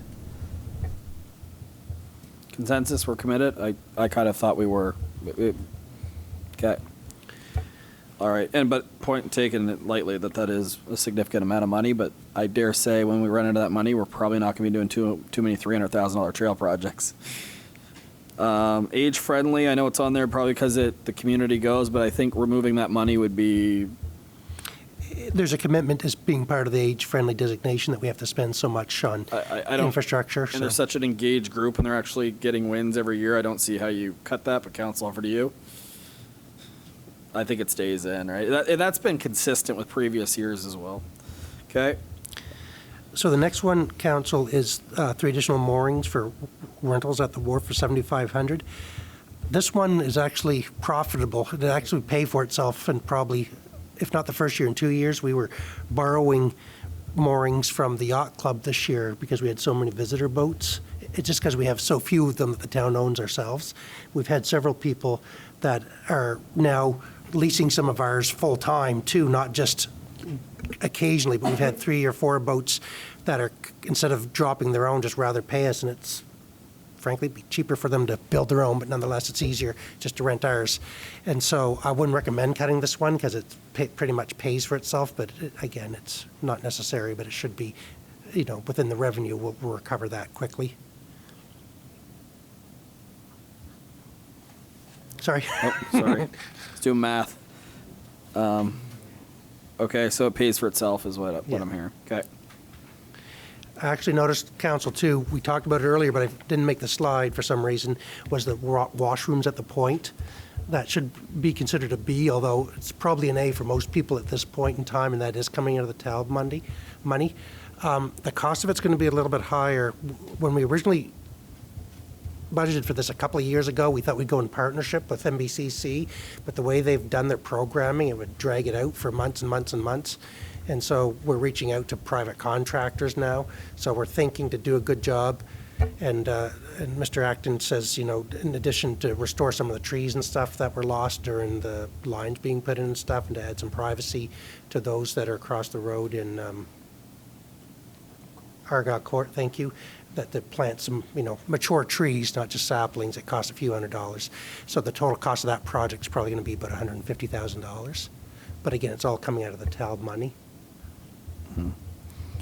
And then, but just important to note when that project's done that we'll have an increase in janitor. Yeah, which has been built in right now. Janitorial. Councillor Gubachel, I think, had it. Just quickly, I hope that when we do design the washrooms, that there's the opportunity for it to be a year-round washroom, maybe not right away, but moving forward that potentially it could be part of an accessible portion of the town. You can go down to the accessible bird watching platform in the winter, go to the accessible bathrooms, which would also be open and hopefully in the winter at some point down the road when we can better afford it. So in the design, I hope we include the possibility that they're year-round. So you're proposing as well snow removal on that section of the trail as well, right? You're proposing snow removal on that section of the trail as well, right? Not in this year of the hack and slash, but maybe in the future. Yeah, when you run again for another term. Right. All right. Thank you. I guess we're on to C. So the C services are niceties, but not necessary necessities. So the Ross Museum, it says the front walkway. Really what it is for any of you that know it, if you're going off of Montague Street and walking up towards the front door, that walkway is going to be sufficient. Part of the problem is the stairs need to be replaced in the next few years or rethought. There's some issues there, so you don't want to do too much to the walkway if you got to replace those stairs. But what should be looked after is if you turn left and go beside the building towards what's the back door and towards the library museum parking lot, that's almost grown over with the hedge and stuff. And the gardens have been taken care of by our furry friends. And so it just being the 200th anniversary, they're hoping to have some money to dress it up a bit, put in some deer-resistant stuff, improve the walkways a little bit, which I'd agree with. It'd still be gravel walkways, and then increase the walkway that goes to that back door. It's primarily for staff, but for some people, it is an exit. Okay. So it's a staff entrance, and then I got to ask, there's no way then to do it cheaper than $4,000 for a staff entrance. I know it's a small amount, but it's a staff entrance for $4,000. Is the public using that to access the building? Because again, I'm just cognizant it's a C, so it makes me want to analyze it more. Is it just a matter where you can put some gravel in? Or are we looking at putting boxwood in or something deer resistant, to your point, to make it where you drive by, it's visually appealing as well? Well, to put it another way, Your Worship, except for the trees, which might be, I don't know, $1,000 to $2,000, Public Works can probably do the rest of the work.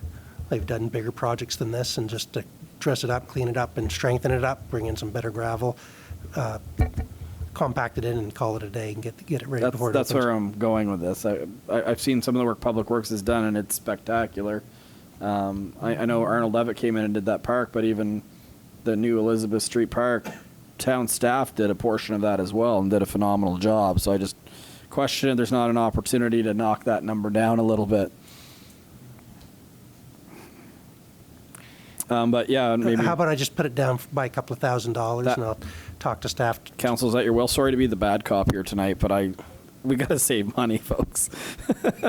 I'm scared of the wharf, to be completely honest with you. Those engineering assessments now are a couple years old. So, okay, thank you, Mr. Spear. Next one. The roof flashing and shutter maintenance, it's probably more a B than a C. It is actually, we looked at it, and the flashing is falling, like coming apart from the bricks on the library side of the building. So it probably should be done to protect the integrity of the brick that's there. We didn't get, as far as I know, we didn't get any a formal quote. That's a bit of a guess on our part, talking to some of our local contractors. The shutters themselves need some.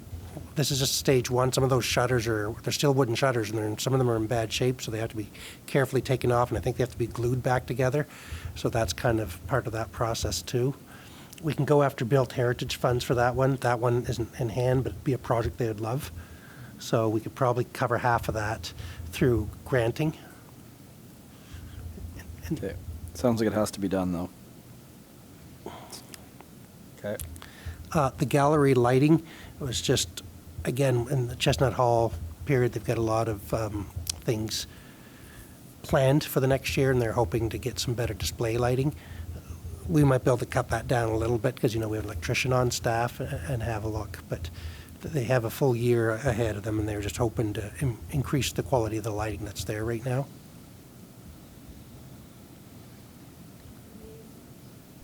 Are they using LED lights? Yeah, anything we do now is for LED lighting. Okay. Frankly, but they're that brighter isn't- than most. The Ross other- Museum hasn't switched everything over yet, have they?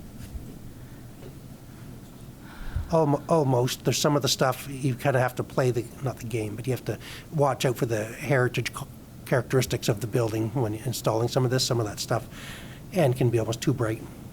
Yeah. Sorry, through your Thank you. worship, like all the light bulbs themselves and the chandeliers and stuff have been changed to LEDs, but to Mr. Spear's point, you can't just change some of like the chandeliers because they are heritage within the building, so. But I do know that they have certain light bulbs for museums.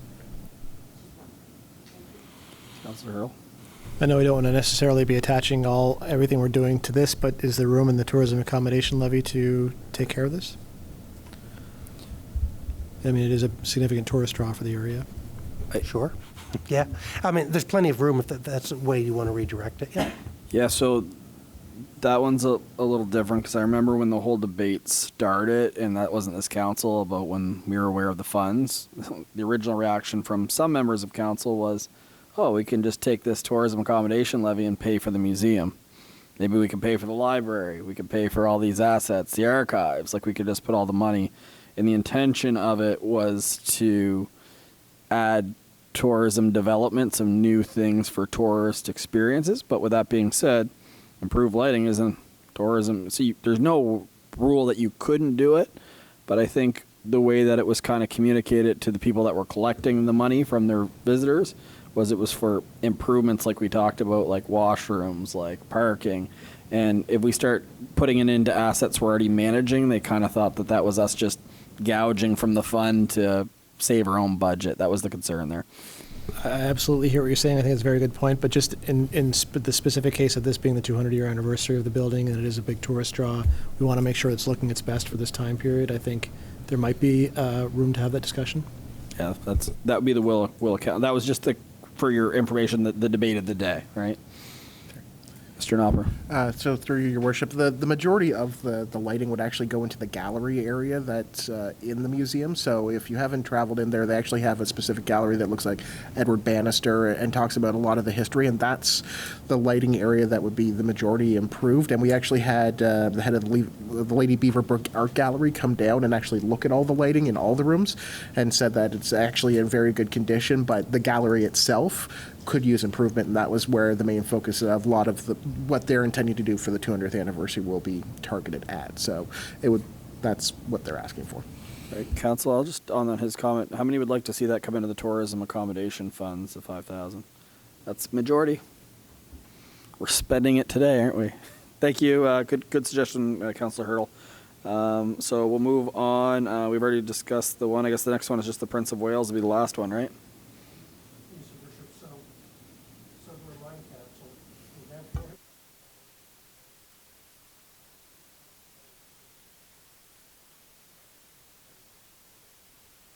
Beat you all to it. So that we have $400,000 available in grants for that project, but it is still $600,000 to the taxpayer.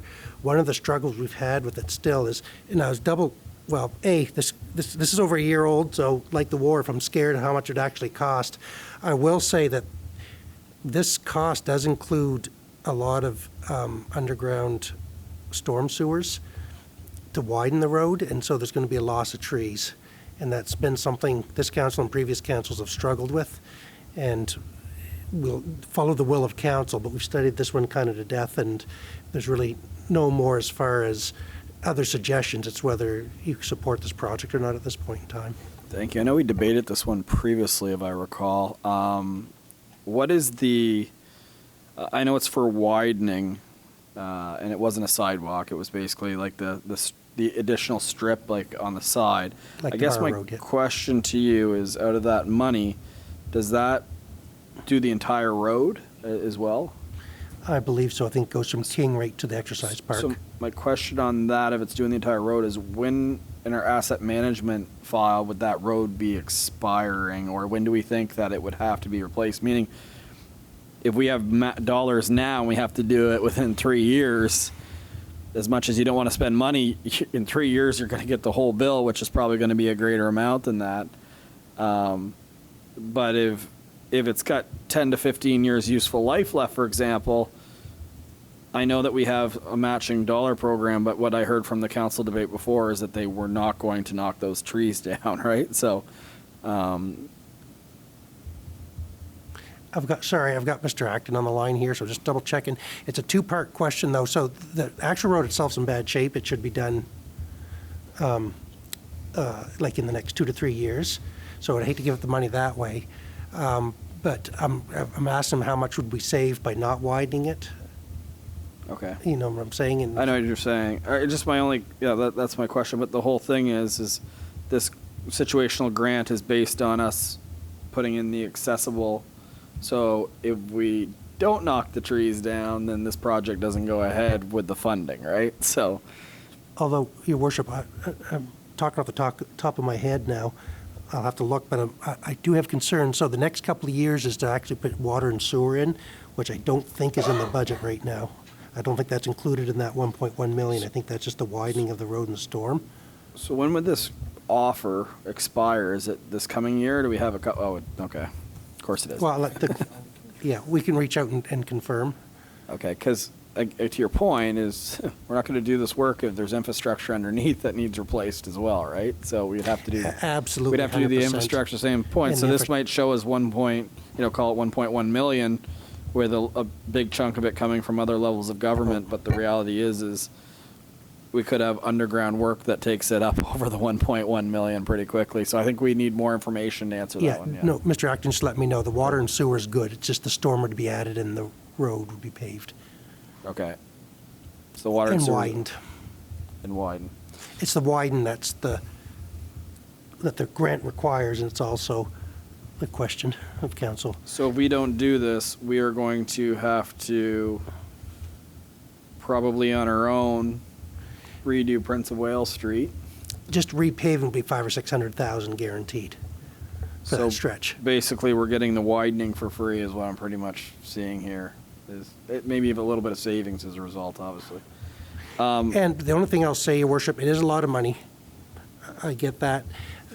But it's probably the most walked area in town, and it's kind of completes the loop, and especially if Councillor Gumashall gets his way and we start plowing the thing, it would save people from getting blown off the point in January, February, and March, and making the sweep around. Although they can come up Augusta Street, come to think of it. But nonetheless, it's a good area. There's safety issues, but it's a significant cost. And there's no way, I know we've got to ask this question, but I'm looking for maybe a different answer. There's no way possible that we can widen it even to qualify for this grant enough where people can walk without knocking those trees down? Those trees have to, I know it's not all of them, but it's a lot of them, right? On one side of the road. Well, sorry, Councillor Heenan. So it depends on the way you look at it. So we can widen it without knocking down trees, but it probably be barely safe enough to walk. You know, there's a safety issue here, because if you remember early on we were talking about it, was that the kids from the elementary school would use it to walk the trail and stuff. And so can we widen it? Sure. Will it qualify for the funds? Maybe not, because it has to be active transportation. We're kind of making it just as narrow as we can. But we can look at it and see what we can do, but we wouldn't be saving hundreds of thousands of dollars. Well, I guess we would. If we didn't have to put in storm, we'd save $300,000 to $400,000. I know that was a significant cost. So, Council, over to you. I just have a hard time surprising the community cutting down every tree on one side of that street. I don't know if you've seen photos. It's one of the most photographed streets in the community. There's people are in the middle of the road taking wedding photos because they droop over. If you surprise the town and cut down trees, and I know it's important to note that they're towards the end of their life cycle. That's what I wanted. But I've heard straight up that when Kingsbury Garden was done in 1998, the two oaks that are on the main lawn of the cafe were at the end of their life cycle, and they're still very beautiful oak trees. So it's not always what you think for life cycles. Councillor Hurdle. Thank you, Your Worship. I just wonder, I'd like to hear from the public on this one, just in terms of whether they would rather see it be a one-way street or cut down the trees. I think if we made it one way, we wouldn't have to lose those trees. So I think that that's something that the public should weigh in on, because given those two options, I know which one I'd rather choose. So the only problem with that is, we've had this discussion, is the plows. So it's a different plow mechanism to do one-ways. It has to be the V shape, and so we'd have to reinvest in that. If we did it all winter, I guess that's the other opportunity, do like we do the summer, maybe do it seasonally and make it two-way, would be one way to look at it. So it's good. Yeah. I changed my mind. Maybe it's a good idea. Councillor Gumashall and Councillor Neal. Thank you, Worship. Rather than go around the horn, I'm sure we have lots of opinions. Maybe we could get a robust staff report on this for our next meeting, like the history, the options. I know you guys are busy, but it seems like we could talk about this one and beat it around for a long time.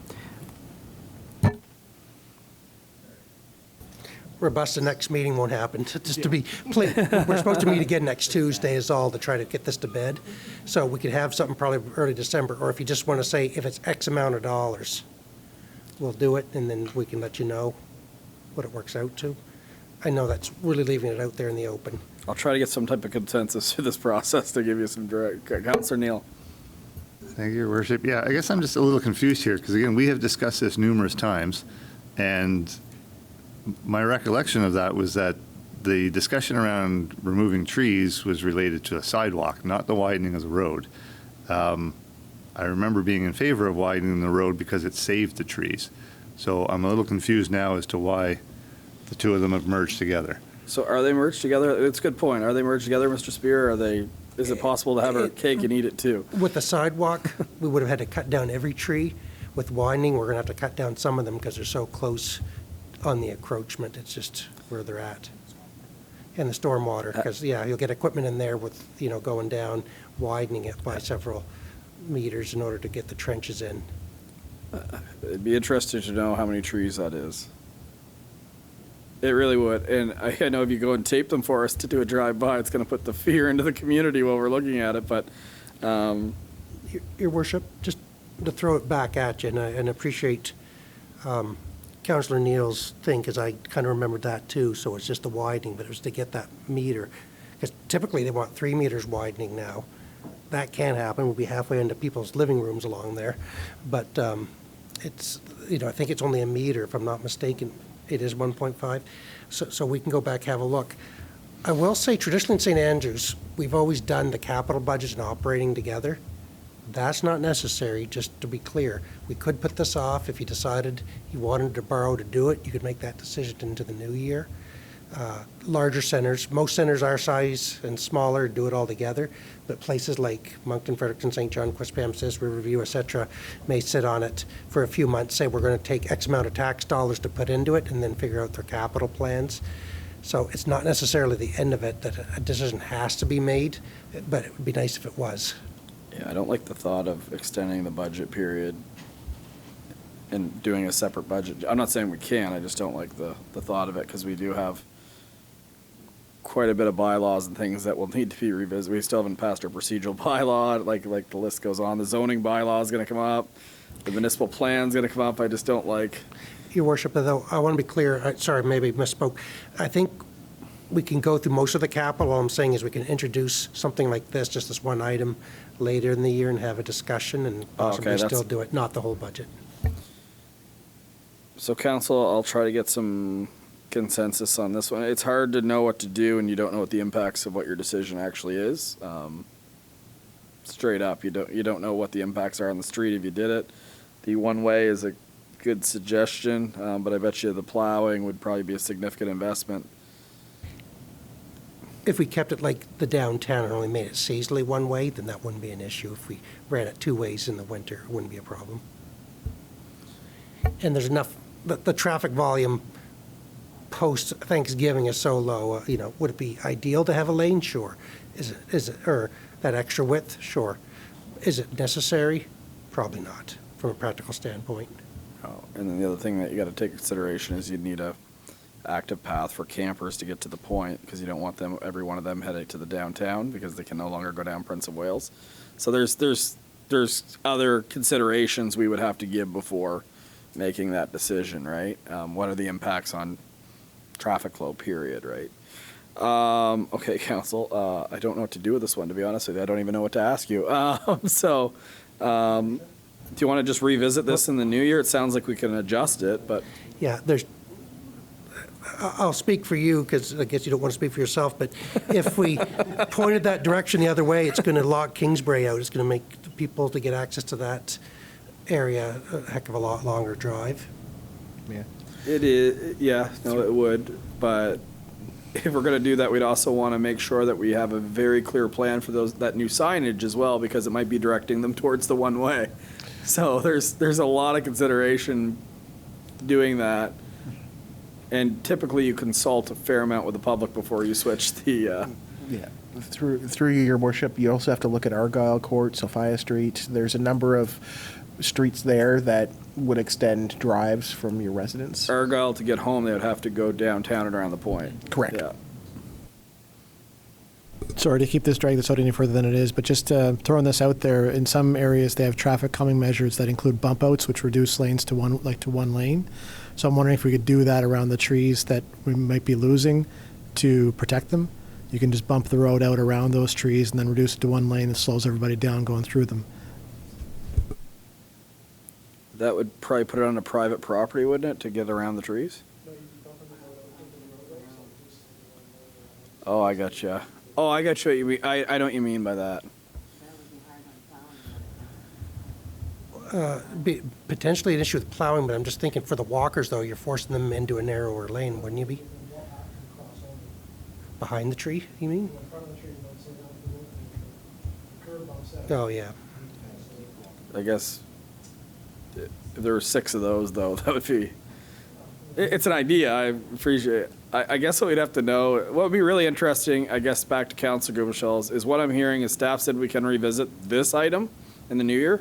I think Councilor Gumachel's recommendation of having a staff report would be really recommended and really know what the impact is on the trees. It's a very big issue. A lot of people in the community would be very, very, have strong opinions on if you went ahead with that. And so we have until I guess what's our deadline to make a decision like this? Anytime next year?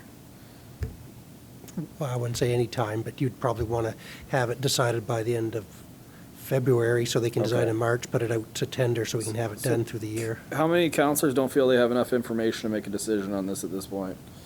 All right, so that's kind of my consensus. So we'll get more information on what the impacts are on that, more of an analysis that explains it clearly, the various options to Councillor Neal's point. And so, We'll Your go Worship, it's okay to take it out of the budget then, realizing we'll come back to it. That's back to our main point tonight, was to figure out how to get a budget together, so Yeah. it will affect borrowing, at least in the short term, so just, Perfect. okay. I think that's enough direction for now, though, thankfully. Next one is our projected debt levels, and I think all we really saved, we did move a little bit of money over to a different fund that should have reserve, but really we only saved 36,000 outside of that, didn't we? Now, Yeah, but keeping in mind, Council, I'm not belittling that, simply the fact that staff already cut a pile of work out of it, right? But what you can see in the projected debt levels is probably pretty consistent with what we actually talked about, right? Yes, Your Worship, and, you know, if you remember, when we had everything in, kind of what we wanted, the debt level was at over 10% into year 5, and now it's down to 7.5, so we're finding savings and moving things along.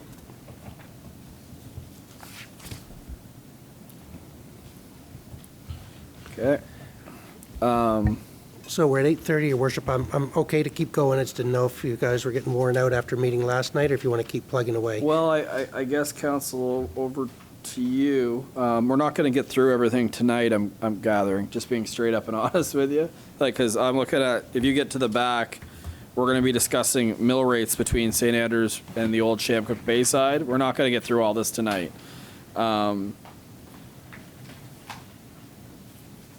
So what's Council's pleasure? Do you want to kind of pick this up at a later time? Again, you just met last night. We're not getting it through at all. It is, I will note that we're going to switch to utility next, right? Yeah, actually, Your Worship, maybe my suggestion would be to go the next 2 to 3 sides on the utility capital. Then when we get into some of the operational stuff, those will probably garner a lot more discussion, especially under economic development and things. So we could put the capital stuff to bed tonight and then jump into the operations when next we meet a week from tonight. That's good with me. Everyone else, does that make sense? Get through the utility? Okay. We're having fun. Keep going. So we're going to utility. You need a motion after 2.5 hours, Mr. Knopper? Yeah, so we don't need a motion yet. Okay. Slide 11. Yep.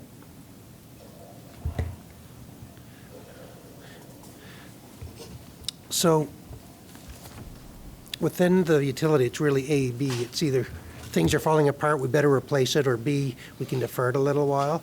We don't do Cs. Everything's A, B that we suggest the next 10 years. So in the water treatment facilities, we talked about that we put out an RFQ earlier this year, fall, and we had it $400,000 for a strainer. We think it can be, or we know it can be replaced now for $175,000. Just so you understand, they're at the end of their life. There's 2 of them, so I'll be asking for the same thing a year from now. But it would have been either way, even if we'd gone for the $400,000 model. It was 2 times $400,000. The water meters are a continuation. We don't have to have a big discussion on this tonight, but we're going to have to redo the water bylaw after we kind of get through this in the next few weeks. Within the water bylaws, it reads right now, commercial enterprises are responsible for replacing their own meters, and for larger lines, that can be like $5,000 for a 4 to 6 inch meter. But if you remember when we had the gentleman in 3 or 4 years ago, I think it was pre-pandemic, that talked about our water rates, they said a lot of places will pay for them because there's no incentive for large institutions to replace them, because all that happens with the faulty water meters, they start recording less water going through. So it's probably staff's recommendation. There'll be some upfront cost to actually do that. So that's $25,000. There's a water pump to be replaced at the water treatment plant. That'll keep 1 in spare. We have 3 active going at any one time.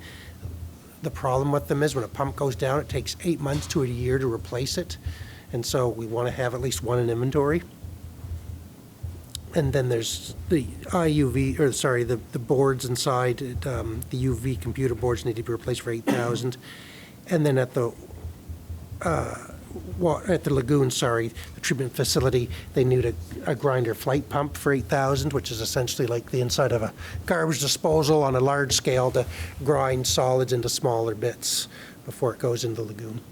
So sorry, Your Worship, I flew through that one pretty fast. No, but I kind of feel like you should. So really what you're saying is A's are must-dos and B's we can defer for next year? Is that what I'm hearing? Yeah.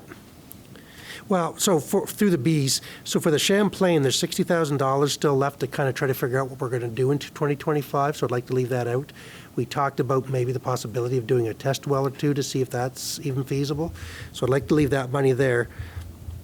The security cameras at the water treatment facility, I think, are important for $5,500.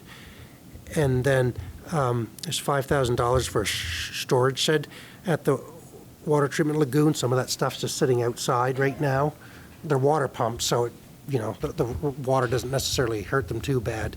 But at the same time, it'd be good to protect them. It's just rubbers, parts, and stuff can deteriorate. So they think they might be able to come up with a bigger savings on that, but it'll just reflect in the rates anyway, and we can reduce either or transfer from reserves to pay for it, or reduce borrowing if that's the case. So I'd like to leave everything on that page as is, and if we find savings, it'll just reduce the borrowing we need in 2024. But just to kick it down the road a little bit more, Council, there's significant issues with the prices going up significantly and all this stuff. And I think we have to have a hard look at our water rates. Won't be this year, but I think through next year, we're going to do like a 10-year plan on what needs to be replaced and the effect on our water rates. And Council's going to have to look awful hard at that, because as you know, the utility fund's supposed to be self-funding, and at the current rates, I don't think it can be. That we were looking at, if you remember, I think it was this year, we were supposed to do a water line on Harriet Street, just from Water Street to Queen Street, so we're talking one block. And we got a new price, and the price has doubled in a year, and I just shaking my head. So we want to really review this and figure out what everything's going to cost. It's just gone up. When I started about 20 years ago, you could do a whole block for about $200,000 or less. Now it's up to about $450,000 to $500,000 to do all three things in ground, water, sewer, storm, and so it's gotten very expensive, and we've got to, the water rates may have to reflect that if we're going to continue with this level of service. Councilor Harland. So is that a conversation that can be deferred until next year? It can be. Yeah, that's what I'm saying, that we're slowing down any major purchases in the utility in 2024, so we can provide you through next year a plan for 2025 and on, comparing it to our water rates and trying to figure out what council wants to do. It's important to note, though, some of these challenges you talk about sustainable water rates, and we have to figure it out, but I bet you almost every municipality across Canada right now be saying the exact same thing. They're just, the cost versus what you can get for a water bill. It's not a business. If it was a private one, you'd want to get into. Well, you probably would, because then you could charge what you want, but this challenge is probably across the board. I imagine there's a lot of municipalities that are projecting hitting their debt ratio in the very short term. Well, all I can say, Your Worship, is that, remember we got additional funding to do the wharf project we weren't expecting? It was essentially because a lot of water projects had to be canceled across the country because they couldn't afford them anymore, even with the 70% financing, that the price has just gotten so out of control. The municipalities that, and I knew of at least two in New Brunswick that had the same problem. They're multi-million-dollar infrastructure programs, and once the bids came in, they had to cancel it outright. I will say, if they open up, what was it, what was the fund that was, when I was first on council, the Clean Water Fund or something, what was it called? Clean Water, Wastewater Fund. I'll tell you, if that fund ever opens up again, we should submit our next 5 to 10 years projects right there, because paying 100% for this stuff is, it's just not sustainable. We had, I think we submitted 3 projects and all 3 got approved. What's that? I think we submitted 3 projects and all 3 did, or was it 4? Yeah, they did. That was our biggest, that was one of our bigger. I think we did Charles Street, which is about the equivalent of 3 blocks. Yeah. And a couple of others. It was about $1 million over 2 years. or 3 million, sorry, over 2 years. All right, Council. Councilor Heenan. Just in retrospect to what you were saying about if the fund ever opened up again, would we be ready to submit it, like, if it opened up again, like, or do we need to have some work done beforehand so that we would be ready if it ever happened? I could be wrong, but I think staff could put something together pretty quick. We've got a lot of asset management files that are ready to go. Okay. Do you require engineer studies to do a lot of them, or no? For the grants? For the grants. No, that's part of the grant, Well, wouldn't it Staff already have it all broken down. We have costs. Yes, we probably go back so we make sure we're asking for the highest amount we can possibly get. But we know the lines, we know the length. It takes the engineering firm less than a morning to put together a Class E estimate in order to make the submissions. All right. So council, I think that was the kind of the stop point for tonight. We did get into some very big conversations, obviously, this evening, which is part of the process. Budget times, usually when you have the big item conversations. We're going to have to meet again. So is the next plan for the budget that weekend session? No. It's the which date? Tuesday the 14th. Tuesday the 14th. Yeah, so for the public, the next budget meeting we're looking at is Tuesday, November 14th at 6:30 p.m., council chambers. Okay. So where we would go the next meeting is you'd revise kind of the budget based on today's conversations, and then we would just pick it up from kind of those general operations, major changes, right? If you prefer, Your 14. Worship, I'd rather just continue with this. We'll put out the agenda and just continue with what chair we can. It's just not going to change enough that we have to. Just out of curiosity, is there anyone that wanted to hammer through this evening? Is there anyone that wants to? I don't want to, but I think it might be strategically smart. Yeah, we're fine. Quick show of hands, though, because it might not be consensus. How many would like to just get through these slides tonight? If we got through these slides tonight, would you be presenting another budget to us for potentially for final review at the next meeting? We'd probably skip the next week's meeting and then go right to the approval on the 18th, is it? Or 22nd? 22nd? If so, and then skip the weekend. Yeah. Council, it's your pleasure. I know it's been a long week, but I guess from my perspective, my head's in it right now. I'd like to continue, just because that's where my head is. Make a motion to continue the meeting past the 8:30 deadline. it's technically 9 o'clock deadline, right? Yeah. Let's just do a quick consensus. How many would like, because we're not at the deadline, how many would like to get through this tonight so you don't potentially don't have to meet again next week? You're taking your jacket off, so That's what I'm getting ready. How many would like to leave now and meet again next week? All right. How many want to cry? No. What is the vote for? What is the vote for continuing the meeting, Mr. Knopper? Is it 2/3? 2/3. We have 2/3 of the vote, so I'm taking my jacket off. Sorry to our friends at CHCO. He's taking his jacket off now too. All right. This is going to be a marathon, folks. All right, so I will say, a slide we skipped with the projected debt in the utility. At this point, that doesn't mean much. We're very good for the next 2 or 3 years until we kind of do our longer range planning. I'd like to jump right to slide 14. Okay. So I'm going to talk about the major changes in operations since the last version of the budget. So under admin services, I had to increase audit services by $5,500. Under our regulations, every 3 years, we have to do an actuarial study of our employee benefits. It's required by law, and this is the 3rd year, and I missed that in the earlier versions of the budget. The energy audit, this is the one that we announced a couple of 3 weeks ago on the top 5 consuming facilities. We got $250,000 from $200 from FCM to do it, though we do have to put in $30,000 in order to access that funding. policing services. So policing services have actually gone down. We just got this afternoon the numbers for the first quarter. So for the PPSA partners, which would be Bayside and Shamcook, it went up by 3%, but hopefully we'll only be doing 1/4 of that. We have to talk to council about that after. But so the policing cost that you see in the budget might go up by 3% for the Bayside and Shamcook for Q1, and the rest should be flat. So there's still savings compared to the previous draft.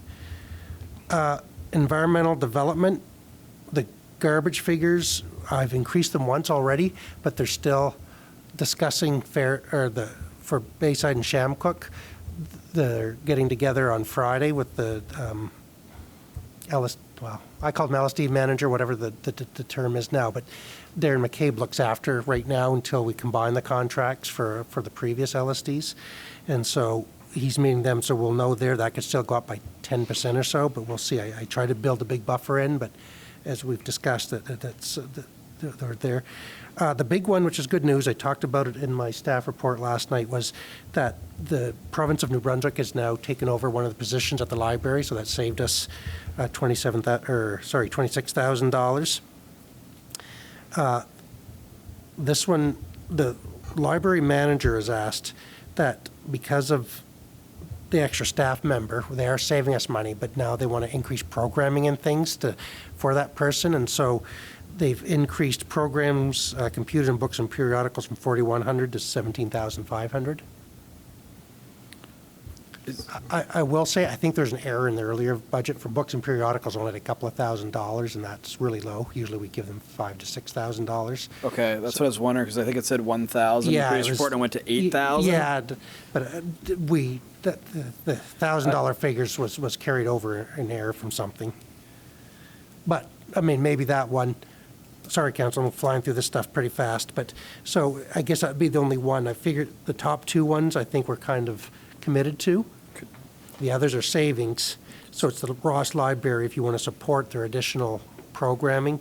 They saved us 26, but they've asked for an increase of about 13.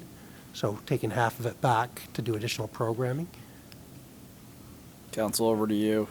The other option is just to meet them a percentage of the way there, give them an increase, but not the full amount as well, right? Where it's a nice significant bump. I'm saying $12,000 is more, well, we don't know what the number is, right? But based on that report, $12,000 is a significant increase. And I think I wish I got it right here actually. Wasn't it 1,500 to 5,000 for computers or something? Yeah. That's a lot for computers, right, in the run of a year? Maybe not, but it's an annual amount too, Council. It's not like a one-time. I will say about that, Your Worship, is that's actually dictated by the upper levels of government. Which ones they buy? What they buy, and a lot of that's licenses and stuff too. True. So they get it direct Doesn't go as far as we think. It's not necessarily new equipment. It's a lot of licensing. Okay. Council, what's your pleasure on that one? That one seems to be the flexible one. Quickly, could we get a report on specifically what they're looking to do? Yep, I can forward you what they have. I mean, for the programs, they won't be that specific. They just know they asked for an increase. Again, we've combined them all. I think it went from 2,000 to 4, but it doesn't. They do a lot of child literacy programming, and I think it's just to increase that. Yeah, it says, Council, and programming goes from 1,061 to 4,000. Computer equipment goes from 1,700 to 5,500. And books and periodicals, which is probably wrong based on checks I've signed over last year, it says 1,400 to 8,000. I think your 4 to 5 is probably more accurate. I do know they get a lot of donations too of books. Probably it's a little bit frustrating because people are just dropping off probably books there to have 6 or 7 copies of sometimes. But Deputy Mayor. I know I'm on their board. I can't seem to get off it. But thanks to Councillor Gomichel. But anyway, yeah, you're not sorry. But anyway, they do work on a very slim budget, and they work very hard to keep the numbers down. And I know that for a fact, having attended their meetings, and they are always looking for new ways. And they do get a lot of repetitions for books and whatnot. But I think their ask is not unreasonable for new computer equipment because some of the equipment down there is not up to snuff. And they do have a lot of people, tourists included, who come in to use their computers and their system. And programming is a big thing that they have down there, and they work very hard. Thank you very much. Sorry, Councillor Haynen. Thank you. And for helping Councillor Grumichel out, you should probably get like the Order of New Brunswick or something like that. Councillor Heenan. Your Worship, I put a lot of faith in what the library does. We are now facing literacy challenges in New Brunswick, and unfortunately, I don't think it's the time to cut back. If we have people, patrons who are interested in different things, I think it's an important part, and it's a responsibility to our community to make this work. I would rather see not having a railing on the front step and still be able to contribute to literacy here in the province and especially our community. Thank you, Your Worship. Just a clarification thing, Mr. Spear, on that. Is the second position that the province is now paying for, that's not a grant for 1 year, that's a permanent position that they'll now be paying, meaning that we don't, for 1 year, up this and then have to potentially cut it next year. Okay. Council, what's your decision on this one? The only thing I would recommend is we get rid of that plus sign. That 17,500 on this slide means that it could be higher. I think you should lock in a number on that, whatever the number is for council. But either way, it's a significant increase. But overall, the budget to the library operationally should be going down as a result of the position saving. Council, what's your pleasure? Just to leave it at 17.5, get rid of that plus sign? Okay. All right, new items. So council, these new items aren't new to this draft. These are new services that we talked about since day one that have been sitting there, but we've never really had a debate among council if you want them. So they haven't been increased between drafts. They were put in draft 1 or 2 and have gone there and have been brought out. So under admin services, there's an IT software upgrades. There was an additional product for accounting for $5,000 that put all our stuff on the cloud. There's some savings because we'll have to replace our server in the next couple of years, but one server's $5,000. This $5,000 will be an ongoing licensing fee. It's the same software vendor we've always used. I'd like it, but I can live without it. You said you can live without it? No. He can't live without it. You said you No, I said it's not a necessity, but it would be good. There's other services it can provide in the future, but there's going to be extra costs. For instance, online billing of water bills could be included. So it would be the first step towards that. There's payroll portals for employees and things that it allows, so it makes things a lot more 2023, if you will. But for our, So, Go ahead. so does this equate to staff time saved? Will it make things more I can't say. efficient? Well, what it will really do for us is maybe it came into a priority during the pandemic, so people could work from home a lot easier. That our system isn't a great system to be able to sign in from afar. We can, but it doesn't work very well. So this will give us the opportunity to work at home. Sometimes I come in certain times of the year and work at the office on the weekends in order to do audit stuff and things. So it gives us flexibility to move out. The stage, that's all it does, is it just gives us some more flexibility and savings on computer hardware. That stuff's a little more readily available. And on-time backups, I guess, real-time backups. Councilor Ware? Well, I support it 100%. And for an example, my son works in London, Ontario, and last month called me and said he was coming home for the winter. And he came home, set his office up. There's a tremendous growth in software as a service, SaaS, and everything's going to it. You're not going to be able to buy software in the next 5 years. It's all going to be a subscription service. And it's just phenomenal that he can run a department of First Canadian sitting in his bedroom upstairs in my house. So, that's the way it is. So that gives me permission to be able to keep them in pajamas 2 days a week and work out of my. Go for it. Well, around the office, we thought you were wearing them a couple times. What's going to change? Sorry, I had to. Yeah, that's right. Okay, thank you. Okay. I'm seeing head nods. Everyone okay with that then? Yeah. Okay. Okay, we have higher professional development. That's actually more aimed at council, that we're going to run over budget a little bit this year just because of the expanded number of council, and there's more opportunities too. That traditionally you only went to the UMNB once a year, but they seem to be doing a little more things. So it's just to provide you opportunities when you wanted to go. So it's an increase of the larger council. Okay. Now, this one is an important one. We'd like to add an additional staff member. We have announced it. We really do need it. There's no doubt about it. The stuff, we made our list of stuff we haven't gotten at for a long time, and we aren't going to tell you what it is, but nonetheless, things are being put behind. I know sometimes my emails are a week or better getting back to them, but it's just sometimes you got to put your head down and get stuff done and not respond to the 100 emails you get a day. So having somebody that could help us out would be a tremendous asset. It'd be specifically for Paul and I. There's no doubt about it. Councillor Harlan?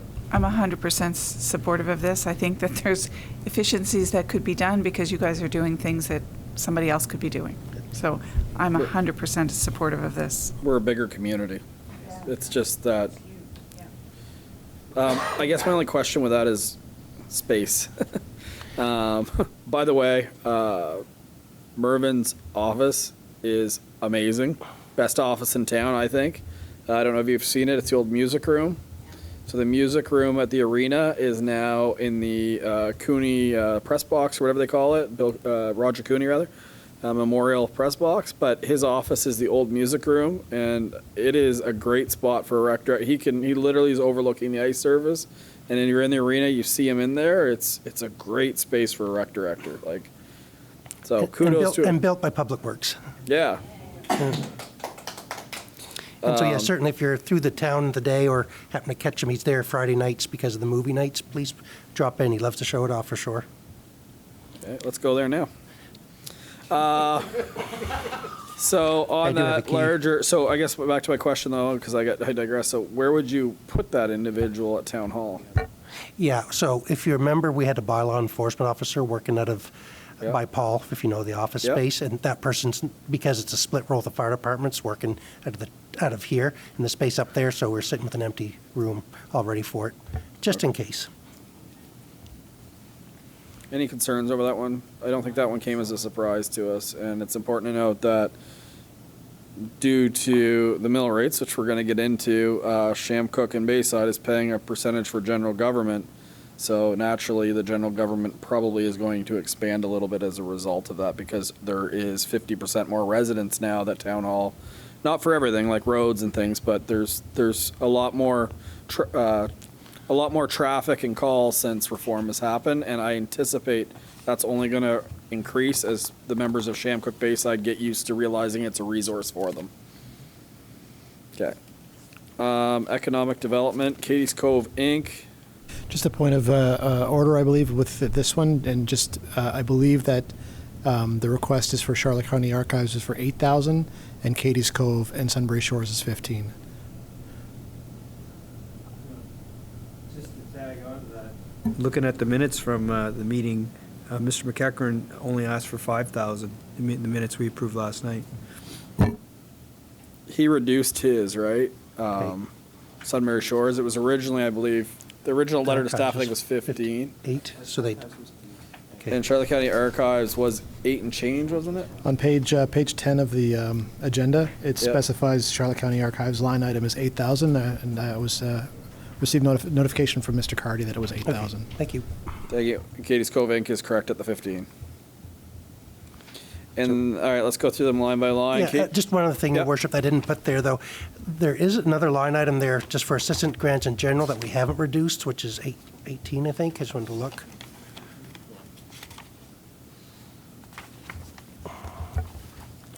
So in additional to those items, we also have an additional, that probably should be up for discussion. It should be right here. There it is. Assistant grants for 2024 is actually $18,000.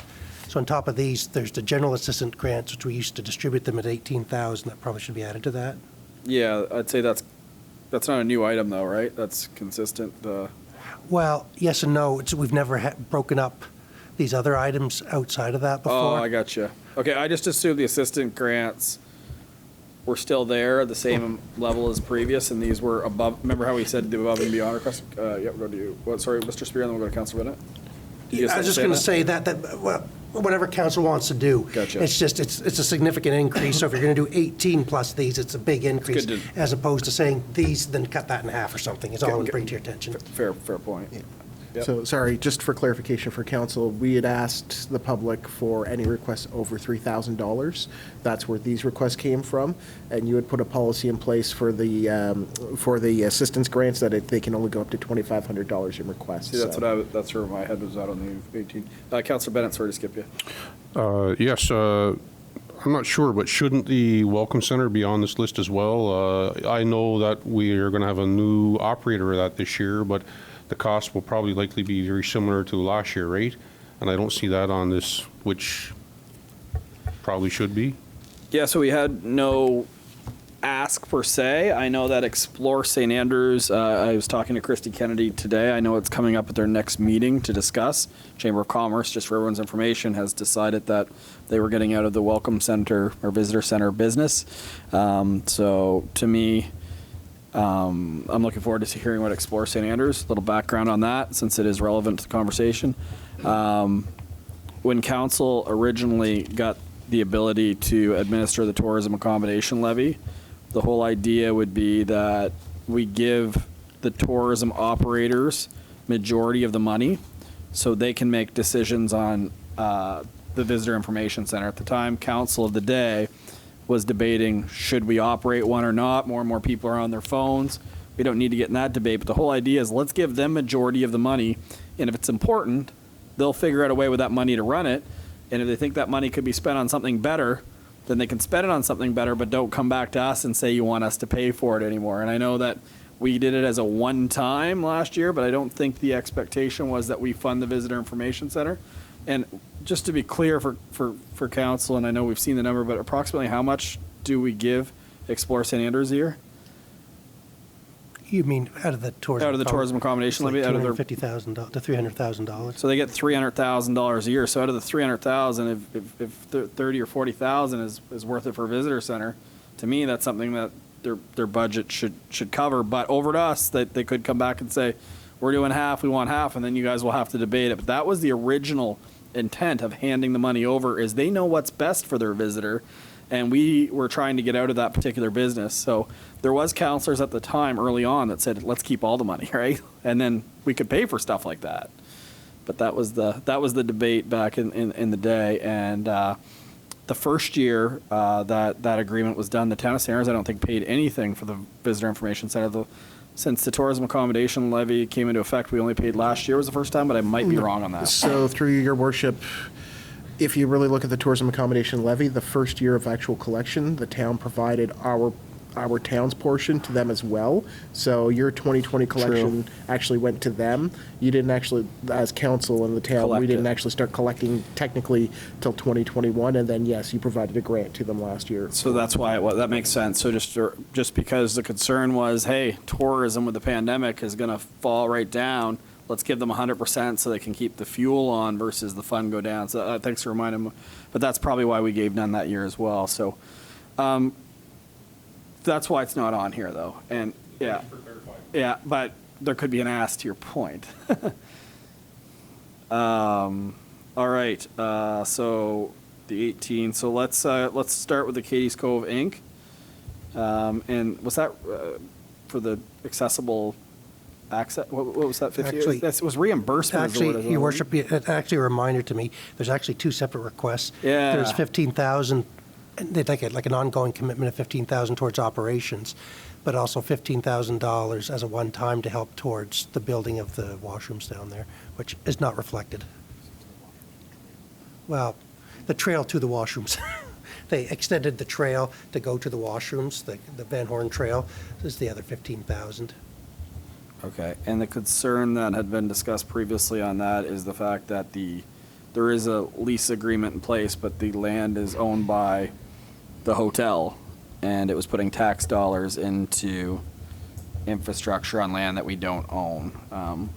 which we've talked about. So council, over to you. I think we should isolate those two conversations because they are two very different conversations. I think you talked the 15,000 operational, and then you talked the 15,000 for the washrooms that are very lovely and completed. We provide in-kind services right now for Katie's Cove Inc., and they'd like 15,000, and jog my memory from the presentation, that was to cover Like cleaning, janitorial, some basic maintenance around. It's kind of their operating budget. It's a no fee admittance there, so they need some funding to do operations, insurance. Okay. So I believe on the presentation from about a month ago, they broke it down a little bit better. I just don't have it with me. The clerk is looking for that, just to see if he can pull that out. and what services do we provide them for now? Garbage removal? Garbage removal and lawn mowing. And gate opening and closing. Let's handle the operational first, and we'll talk about the washrooms. Does that make sense? What's everyone's thoughts on increasing a budget for the operation of Katie's Cove?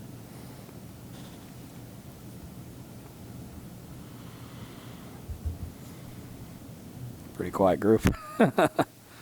I see it both ways. It's an improved product. It's being used more, like the Paddling Club's using it quite a bit. So I do think that there's an opportunity there, but I will say that the town of St. Andrews already is a major partner for what we do down there. So I can see it both ways. Councillor Hurdle. I guess without being a hypocrite, I kind of have to have the same argument about Dock Road. It's technically private property, and it's the same investment, and what's stopping them from locking the doors on that one too? So it is a concern that I have. Yeah, I think it's public, though, access to Dock Road. This could be, it's technically private land, so say the new ownership said somehow they're ripping up the lease, then, but let's be honest, in the same sense, this is operational that we're talking, we'll do the thing.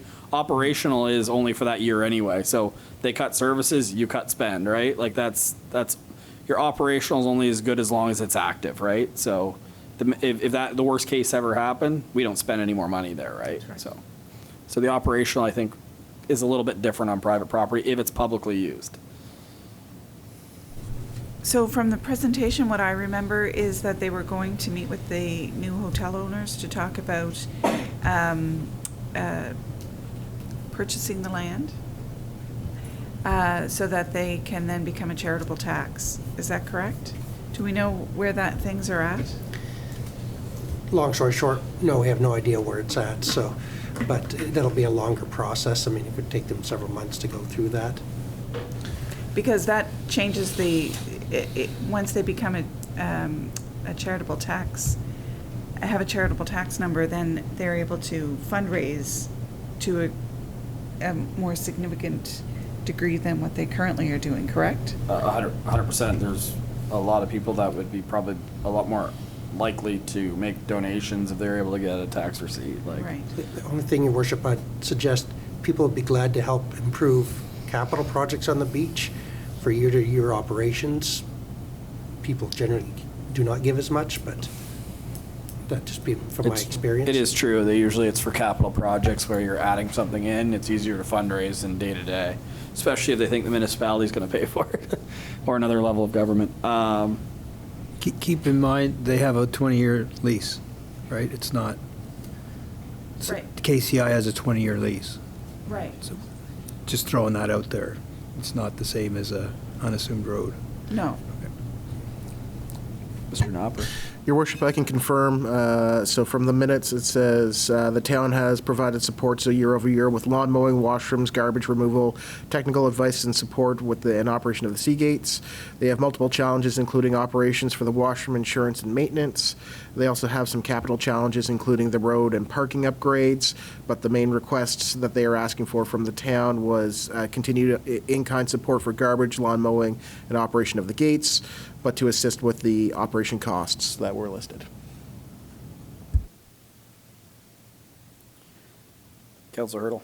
Thank you, Your Worship. What was the cost to retrieve the gates a few years ago when they were washed away? To repair them? To retrieve them and repair them, yeah. Well, there's two steps. So there's I can't remember the exact numbers, between $80,000 and $100,000 went after that big Easter storm 2 or 3 years ago to reestablish that. And then one of the gates fell off at some point. There's another $5,000 or $10,000 to go fish it out and reattach it a couple of years later. So I will say, council, just to caution you, is if you approve $15,000, it's officially probably going to be if you decide to decrease it, you're going to be cutting a budget in the future. You're going to be telling them we've decided not to. So this is operational. It's not like a washroom where it's one and done. You're kind of setting the expectation up. It's like lawn mowing. If you decided you weren't lawn mowing, you'd have to tell them that we're not going to provide that service. If you provide $15,000 this year, typically organizations like that would expect it to be reoccurring. Just doesn't mean you can't say one time, but typically when you do something like that, it's the new standard. Just Councillor Heenan. Yes, Your Worship and Council. I think that it should be a one-time, and it can be revisited as each and every year. It cannot be anticipated that it's going to be the $15,000 because we do not know what the status of Katie's Cove is going to be down the road. So setting precedent tonight and giving $15,000 each and every year, I don't see it happening. I would like to see it earmarked, as you would say, for $15,000 for this year, and we have to revisit each and every year. Thank you. Mr. Knopper. Thank you, Worship. Just as a reminder to Council, I know Councillor Harland asked KCI to provide a 5-year plan that would give Council an opportunity to review what the requests are and their ongoing operations, maintenance, capital. So just it might be prudent to look at that going forward. Go ahead. The struggle I have is that Katie's Cove in some ways is synonymous with St. Andrews. I mean, it's been part of our brand, I think, for a very, very long time. So I think it's difficult for us until we see that 5-year plan. I think it's difficult for us not to provide some support in terms of the ongoing operation. So I would support what Councillor Heenan has suggested, which is that we say it's this year. We're giving a $15,000 grant this year, and it has to be revisited once they are able to provide us with some further information around a strategic plan.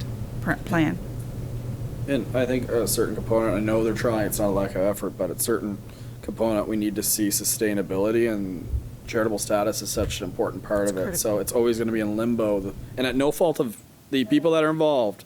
They have tried 3 times, I think. It's just they can't get it, and until they get it, it's always going to be coming back to the same people, whether it be the Kiwanis that have been very generous down there supporting projects, whether it be the town of St. Andrews, but it seems to be the same funding sources for any project. I will say, I think, and not to skew it, but I think they're asking for 15 for a washroom that's built. They're asking for 15 for operational. I think you just give them 15 as a one-time, not 30. You give them the 15, and then we'll say we'll visit it next year. We're a partner, and I don't know what the servicing are on lawn mowing and garbage removal, but that's a pretty significant investment. I know it's in kind, but if they were to pay someone to do that, I can just tell you that it's quite expensive to do.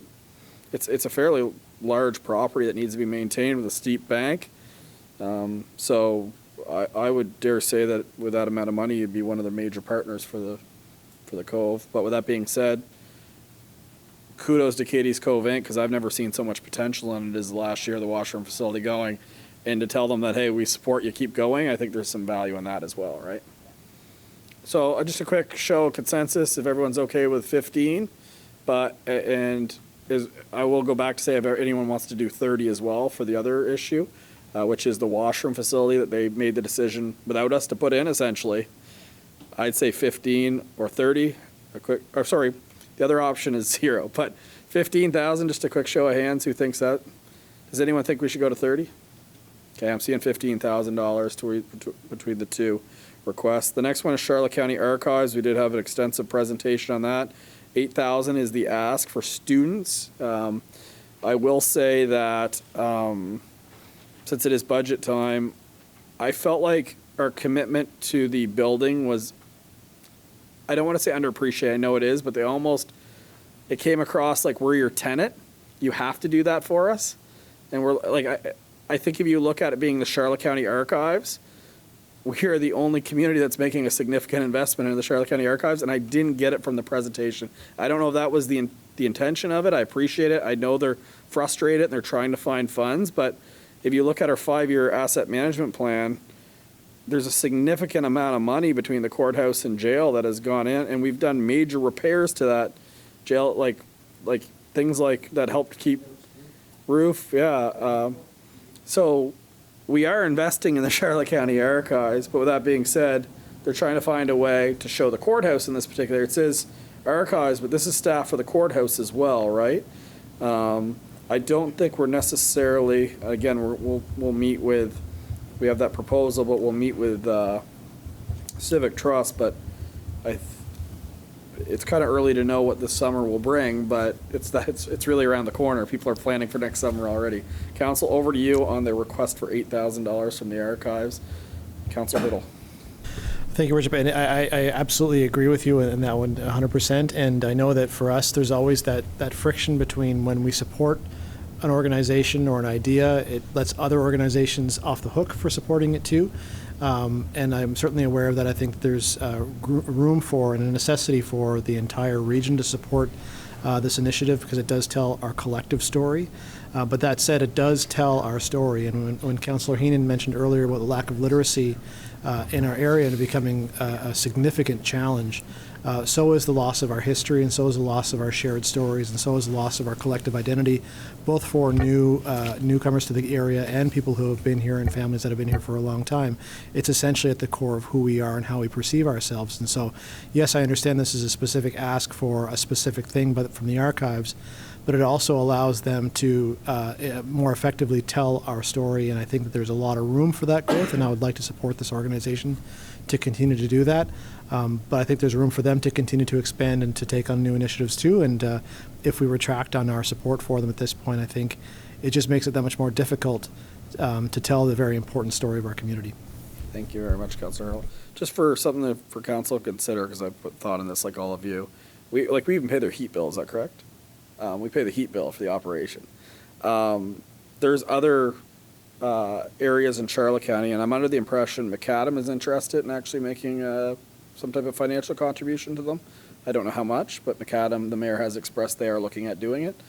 What I'd almost say is that $2,500 comes out of our $18,000 that we have. There's $2,500 from this community. Go to Eastern Charlotte, go to St. Stephen, go to the other places in Charlotte County, and they all contribute as well, and then they can get to an operational number because, again, we're paying their heat bill, we're doing their capital improvements. We're here, but we think other municipalities in Charlotte County, if it is truly the Charlotte County Archives, Charlotte County Ground Search and Rescue gets funding, I believe, from almost every municipality. They should as well, is the way I look at it. That's just my own personal opinion. I might be entering debate here, but mayors always get to do that during budget, just to be clear. Over to you if you think that that's something that is a feasible option versus eventually I know that it's hard to say no to all these projects and all these asks, but it's adding up. Councillor Neal. Thank you, Your Worship. Yeah, I was just going to ask that same question. They had mentioned during the presentation that they were asking 3 other communities, again, to contribute 1/3. But I wasn't clear at the moment as to whether that was $8,000 from each of the 3 communities or if they were asking for 1/3 of that $8,000. From my understanding from a previous presentation, someone correct me if I'm wrong, they need about $60,000 to operate per year between what they, I think it's an additional 60, I could be wrong, but it was additional 60,000. I remember seeing in one presentation that they need to raise every year. Does that make sense? Did anyone remember seeing that? I could be wrong. That tends to put go, that yeah, on CHCO. that tends to go for their permanent or semi-permanent staff, their part-time person that works there, and plus their normal operations. This 8,000 was aimed more for the students, as So it'd be on mentioned top earlier. of their 60? Okay. Councilor Bennett? Yes, Your Worship. As I recall, too, we discussed options like the MLAC grant money that's available through our local MLA. And I do believe that he said last year that they weren't successful in getting any of that C grant money. But I do know that, like, especially if, from the mayor's office, we sent a letter to our MLA requesting, a portion of that seed grant money go to this project, it can go a long way for them getting some of that additional funding for the summer students. So maybe rather than just using our budget, maybe we can reach into somebody else's budget. That's a good suggestion. It's the seed program, so yeah, I will say that from my understanding, not to digress, but there's a number of organizations in St. Andrews that used to get that, and they're not getting it now.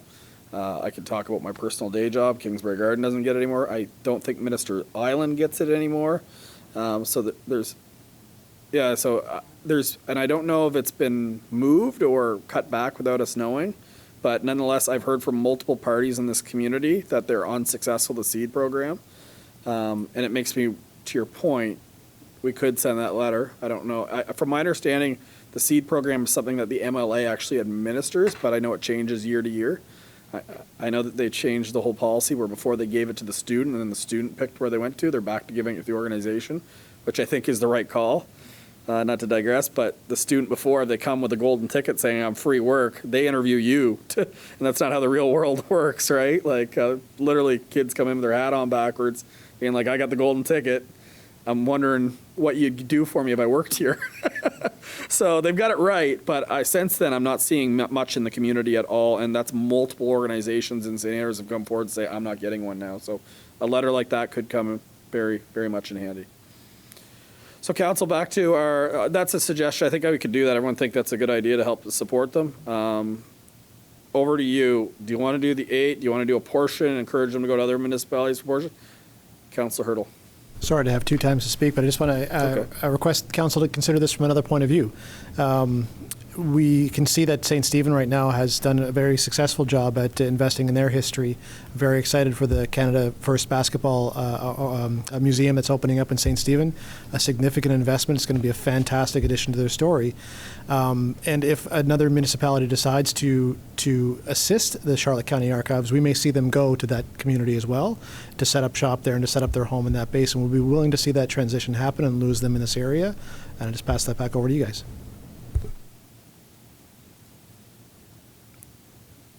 Sorry, Councillor, just to clarify. So, who would switch over? They would switch to there? Well, I mean, possibly if they have the room for them, and if they, for example, I'm not saying that that's definitely an idea, but who knows? Like, if a town says, well, yeah, we'll sponsor you 100%, and it's not St. Andrews, would we potentially be willing to walk away from the organization? Okay. Councillor Harlan. So if I remember correctly from the presentation, I think this 8,000 was specifically for the tours that are done at the jail, correct? And what I remember is that the discussion was St. Andrews supports the hiring of students at the Blockhouse and at Sheriff Andrews. Do we have students at Sheriff Andrews? We don't pay for either of those. The federal government pays for the Blockhouse, and the province of New Brunswick pays for the Sheriff Andrews. So those slides were, and I don't think it was intentional, they were a little misleading because the town of St. Andrews doesn't actually provide those finances at all. So who provides oversight for the students? Because students have to report to somebody. It's been Norma Stewart for years. Okay, so Norma provides oversight to the students who provide services to the Blockhouse and the Sheriff Andrews. Yes. Because what I think I remember from the presentation was that this cost is to provide the supervision of the students. It requires some staffing time to provide oversight to the students. I'm pretty sure I remember that correctly. I do wonder if we could provide some support. If they're getting funding for students, can we extend staff, municipal staff, to provide oversight? Could they report to municipal staff so that it doesn't become as onerous on the archive staff? Is that something that we could provide in kind? Probably not a good idea because we are employee overseeing another organization's staff. So, I mean, I'm not saying to do this, but it'd make more sense for us to actually hire the students. I'm not saying to do that and oversee them than trying to have our employee oversee somebody else's staff. And they do have a full-time employee to oversee the staff over there, right? At the archives? At the archives. They have a archive manager. who's closer hands-on and would probably understand the day-to-day better than our staff. I don't think they were looking necessarily for that support. They were looking for student funding. They felt they could manage that in-house, the management of it. I will say, is there any charge to access this? Because if it's a valued attraction, you think you could charge $2 or $3 and come up with a few $1,000s to offset some of this as well. It's by donation. It's by donation, and they disclosed how much they collected last year in donation. And I forget what the dollar amount was, but I remember I was quite impressed in thinking that they probably collected more by donation than they probably would if they charged a couple of dollars for entry. Yeah. Some people would just drop $20 in, right? And that pays for quite a few entries. All right, council, we need to make a decision. The ask is $8,000 for staffing in addition to the lease agreement. I made a proposal that we give a portion of it, and it's part of the operation that they do, and it's a Charlotte County organization, so I don't get to vote in this case. So who would like to give them $8,000? Show of hands. How many would like to give them less than $8,000 but give them something? Okay, this is going to be like a bidding war. I originally proposed $2,500. Just a quick conversation. Does anyone think it should be more than that, or do they think is that an up? Up? Did you vote for $8,000 though? Okay, I was gonna say because you're eliminated by that. So does anyone think half of it, $4,000? Yes. Yeah. Quick show of hands if you think $4,000 is fair. That's going to be as close as I get to consensus. Thank you, council. It's good to talk to you on a late evening. Next one is Sunbury Shores. $5,000 is the ask. And specifically, I know we got multiple presentations. Originally, there were some capital repairs that they were going to do. This particular $5,000 though would go towards just general operations. Operations program. Last year, they'd asked for extra money for a computer lab, I think it was, at Sunbury Shores, and they raised that otherwise, and this was just for operations. Try to maintain, keep going with the programming. And in the past, we were giving them $2,500 or $3,000. They were part of the assistance grants. They're asking for an increase of about $2,000. If you do this, I almost wonder, council, if you don't knock that $18,000 down to $16,000, just to save money, just because that's something that you always took out of that money anyway. So it's a way to still give them more, but not save the taxpayer a little bit of money. was just a proposal because it was always at least $2,000 out of that for Sunbury Shores. What she's talking about, Deputy Mayor, is we have, in addition to these specific requests, we have $18,000 in assistance grants also for other organizations. So the mayor's just suggesting we drop that. And I guess my other question for you is, was the archives always taken out of that as well? So you know what I mean? You might give these organizations more, but you might be able to knock that down to $15,000 to soften a $3,000 of spending, right? So it's not as big of an increase. Just putting it out there for you. So $5,000 for general operations. Does anyone have any? I know we got a presentation. Does anyone have any further questions or comments on that? Councillor Blanchard. And just to clarify, that was for ongoing. That was an ongoing essential contribution now, right? This is going to be something that we were going to commit to year over year. That's what they were asking for. I dare say that we could just say one time, like we did the other one, and then we debate it again next year. Well, I think the ask was year over year, and we confirmed that at the end of the They all would like presentation. that source of funding, there's no doubt about it, but I think if you gave them $5,000, they'd still say thank you. Yeah, over to you, council, though. What do you want to do here? How many would, Councillor Heenan. I would support the 5,000. Okay, how many people would like to see them get $5,000 from the municipality? How many people would like to see a little bit less than that? How many people don't know still, because we have to talk about it more? I think it was 3-3 there, wasn't it? Yeah, 4. 4? Was it 4, 3. That's Sorry? the one. 4. Your first request was 4 votes. So is there 4 against for less? So It was, well, you had said 5,000. 4 people requested 5,000. Okay, and 4 people don't want 5,000 as a result. No, of that. 3 people raised. Okay, so let's just do a quick one again then, because not everyone. How many people would like to see $5,000? Hold your hand up. 1, 2, How many? 3, 4, There's 5. 5.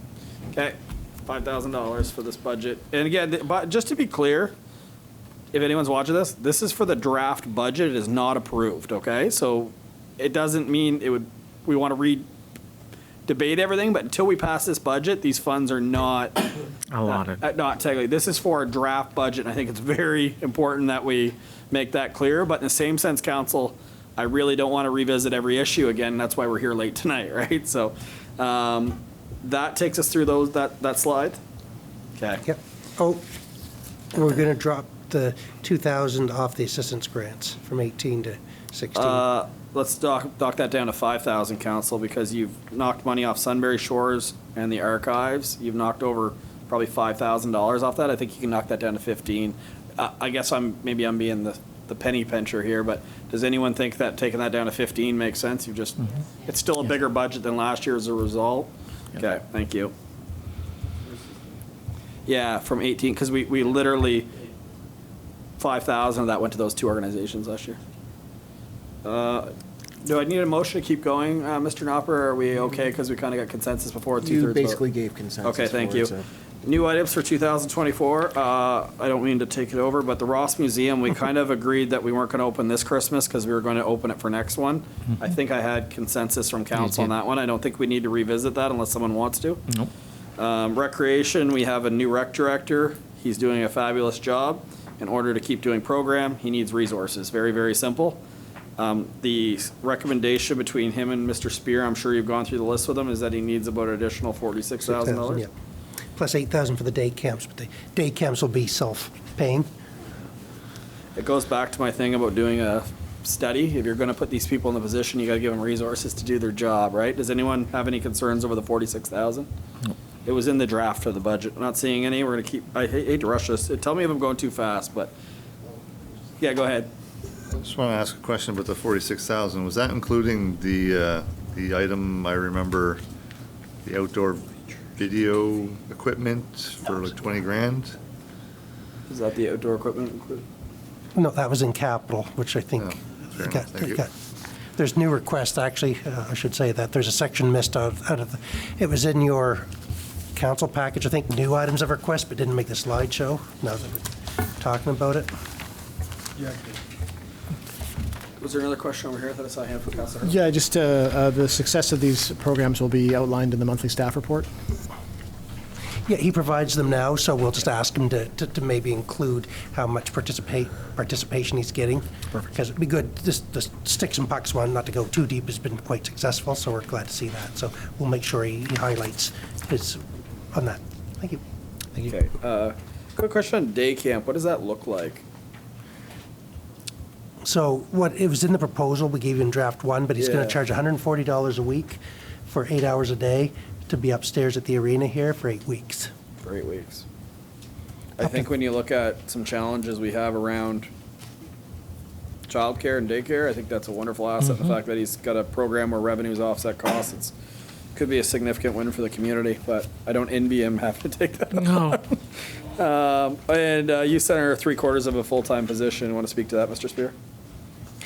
Sure. So for years, the youth center always had a 2 3/4 positions. So Ms. Lord's been there, but we hired Sandy Alfred earlier this year to take over the 3/4 position, but he's doing a great job. And it's not just for the youth center, but it's actually to give more help to Mervyn. So it's really just his time is being split between there, and the three of them work closely together to do all this different programming for youth. So it's really to supply this person with a full-time guaranteed position, which would include benefits, would be the big thing, too. So it's a bit of an increase, but it's probably worthwhile, back to the mayor's comment about supplying resources, which includes human resources, to execute all these things. Council, over to you. Significant investment, obviously, but any concerns? Seeing none. Okay. Oh, Councilor Harlan, sorry. Can I just ask a question about new items in 2024? The digital sign, it's not here. Did it get lost? Has it been cut? I don't think so. I think in my slideshow, there was a section called new items that we had, and I think on the longer budget, it's still in there. Okay, so just because it's I here. apologize for that. As we were talking, I realized there's a couple of things that we could go back to if you like, or talk about next meeting. Let's talk about them next. We should talk about them though, because Yeah. we should get consensus. Yeah, is there a lot there, or is it just? 6 or 7 items.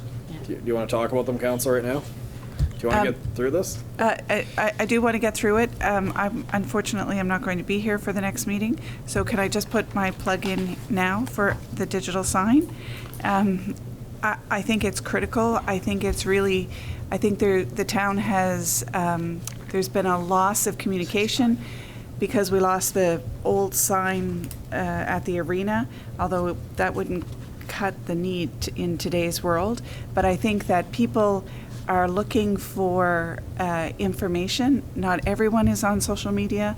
I hear it time and time again from seniors. They want their information from the newspaper or from the radio, and they're looking for signs. They're not looking for it on the internet. When we had the fire, there were a couple of people, tourists, who knew something was up, but they didn't know what. And there was no way for us to communicate that to them unless they were on our social media platforms. I think in today's age, it's critical that we have a digital sign that can advertise events, but also provide information, critical information, like when we are in a crisis.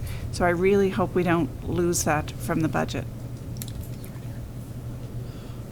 All right, so that version of the budget. Just, Council, just want to take us through the items? point it out really quick, is on page 4 of the longer of your package, all those items, there's a few items we just did discuss tonight, but there's a few that were missed in the slideshow, so I apologize for that. But we can review them next time. A They're not- raise for CAO, is that on that? Is that one? What's that? Is it the raise for the CAO that you left Yeah, that's off? right. Yeah. No, that's in the really small print in one font. Go ahead through them if you want, Mr. Spear. Okay, so thank you, Your Worship, and thank you for picking that up, Councillor Harland. So the silent generator is needed for the movie thing. It's about $4,000. It's to be able to move things. It also could be used, for instance, for when we had the thing that the deputy mayor had. Truth and Reconciliation. Thank you. Be used for that, for microphones. So there's different areas for that. We've talked about the pickup truck. The plate compactor for Public Works, as you know, we have that little roller, but it moves at about 2 miles an hour, so sometimes there's things that are outside. It also can't be used for certain materials, so Public Works would think that is a worthwhile invention. It is a B, possibly a C, but it's a piece of equipment that would be useful. The roof flashing, we've already talked about. The dog park signs and benches, we'd committed to that last year. If you see, we're putting up the fencing as we speak. They've already raised the money for that, and so it's just to finish with the signage, a little bit of gravel, and garbage cans and things like that. I got a question on how much of the approximately the benches be, just because I got to think the memorial program, people that love their animals would love to have a memorial bench in memory of their dog at the dog park. I think that would be an easy sell for somebody nowadays and save the taxpayer money. How much would that be roughly? Depending on the quality. The ones we use downtown run about $3,000 now, but maybe wouldn't need such high old-style look that we'd put along the front street, for instance. Through Your Worship, the ones that we put on the trail recently in the last couple of years were about $2,500 a piece. And they're composites material. Yeah, I know, but still to implement a program like that where you could have on a bench 5 memorial plaques for $500 to remember dog, it would shock you how quick you could raise for the municipality a few $1,000s doing that. I gotta think a memorial bench program, even if you, like I said, had on the back of a bench 4 or 5 different dog names in memory of, I gotta think people would love to do it for their pet, and it's there for the length of the bench. But just an idea to save some money. No, we'll certainly put that out. To your point, it's to the point people are asking to donate benches. We're losing places to even put them. We have to finally exactly tell them, no, we have what I'm nowhere to add benches without And maybe tripping it's not over for a them. dog. Maybe it's just a memorial bench period for somebody that their family's looking for a spot. We've got a new asset in town, and maybe they were a dog lover that they're. Yep. But they might not have a dog. Yeah. They might want to do a bench. So anyway, I just think there's an opportunity to save a few dollars there. Okay, great. The grid rack for the fire department will actually be paid, we think, by the Dunn Foundation money we received earlier, so that can come off the budget. There's a video sign that Councillor Harland was talking about. It is on our thing. We'll have a discussion once we put it together, because Terry thinks he can do something nice like the old place signs, but I think like you, a video sign would be much more efficient. You could even put ads on it and charge people a little bit, but putting an LED sign in St. Andrews will draw a lot of criticism, so it'll be to figure out which is the right way to go. But it is in the budget, and I think we got to work one way or the other towards that to figure out to date. We did talk about the commercial skate sharpener in the past. I think it's a good investment, and if we charge for it, it'll be self-paying within a couple of years. The video cameras, I think, made an earlier part of the presentation for $15,000, so I didn't forget that. The exercise park should be,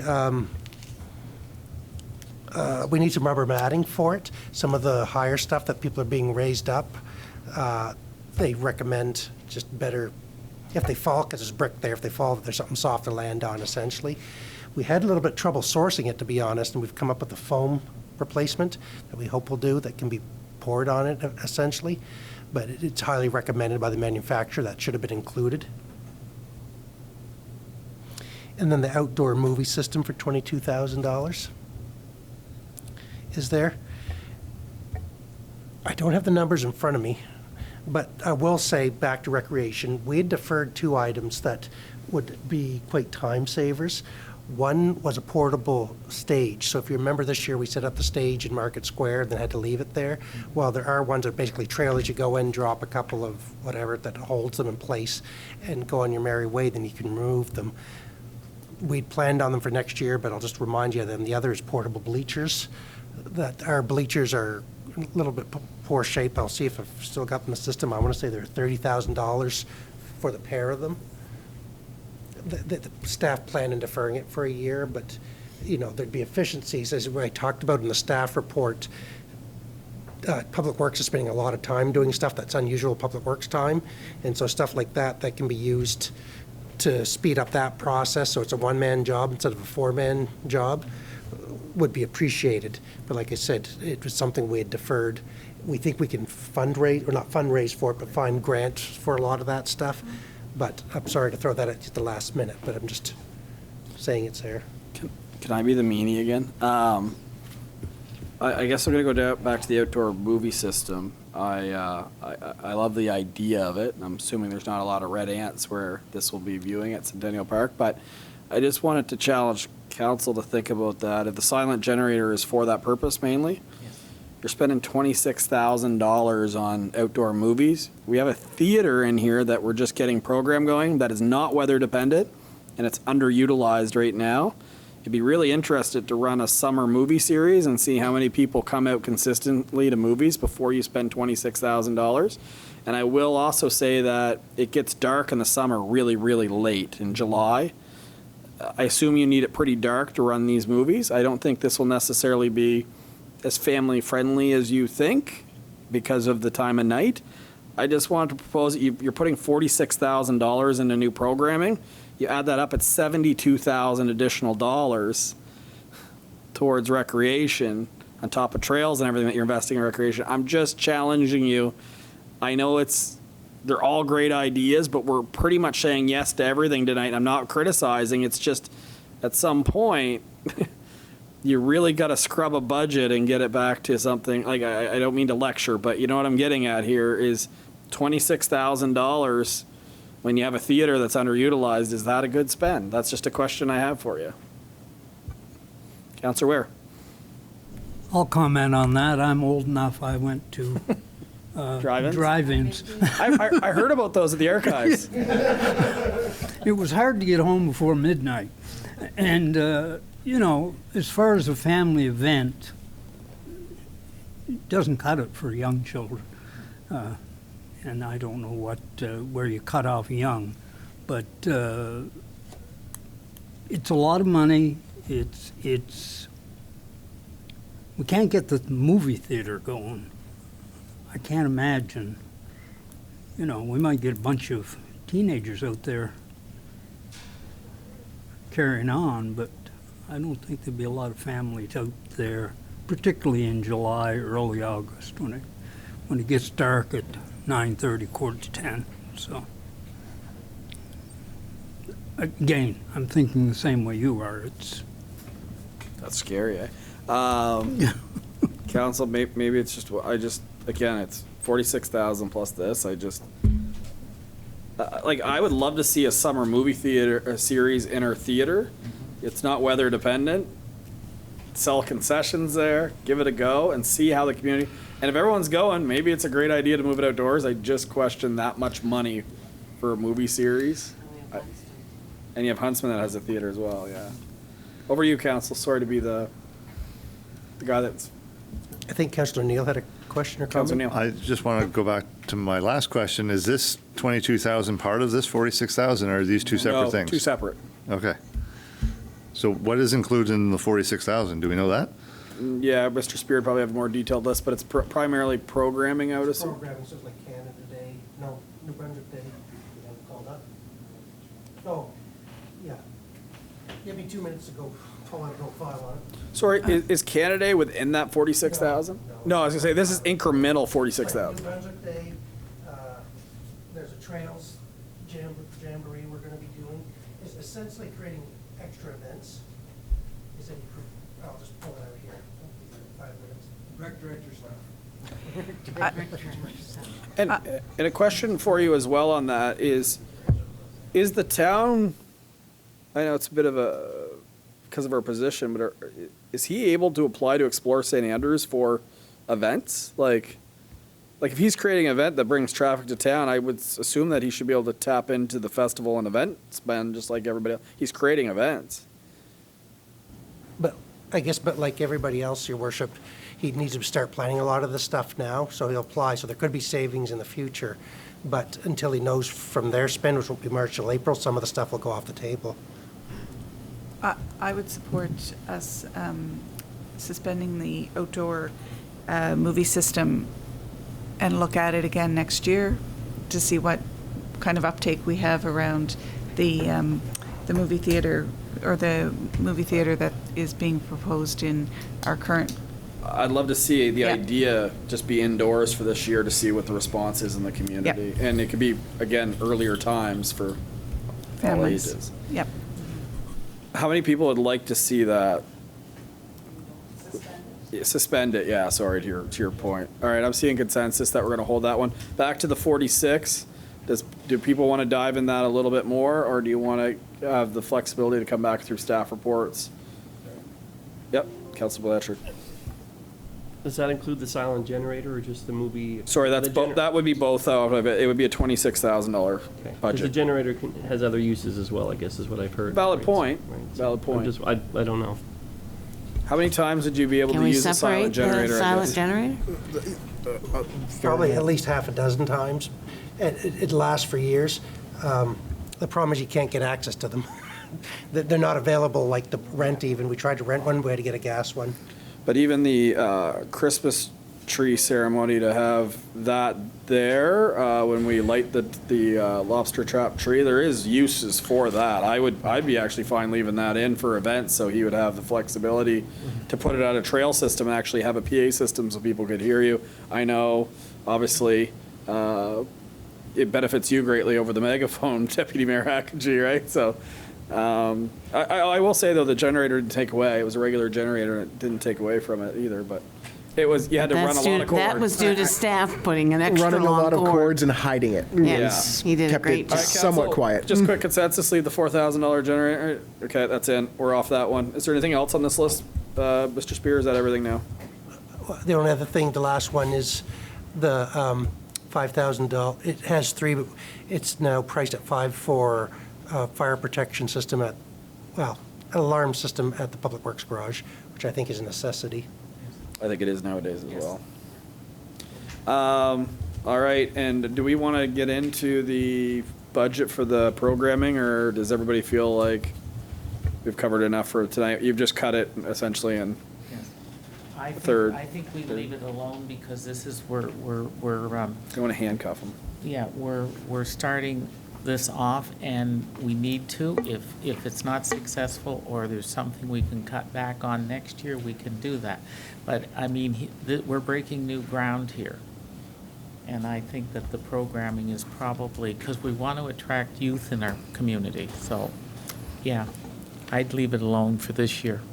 I will say the wins that he's starting to put on the board, the feedback has been very, very positive about his efforts. So just because we might want to, for the amount of money, hold off on the movie night for a year, it doesn't take away from all the great work he's doing. And I love the fact that he's coming with new ideas, and we may not go for all of them, but I hope he continues to bring them forward. And if council goes ahead with the 46,000, it's a pretty good indication to say, tell him to keep going, right? So.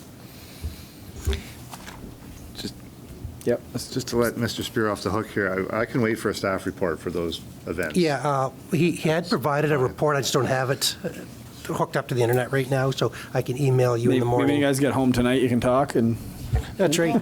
What time's the pub open, Your Worship? All right. A small thing of mill rates. So the first slide is just to remind us what they were, right? Correct.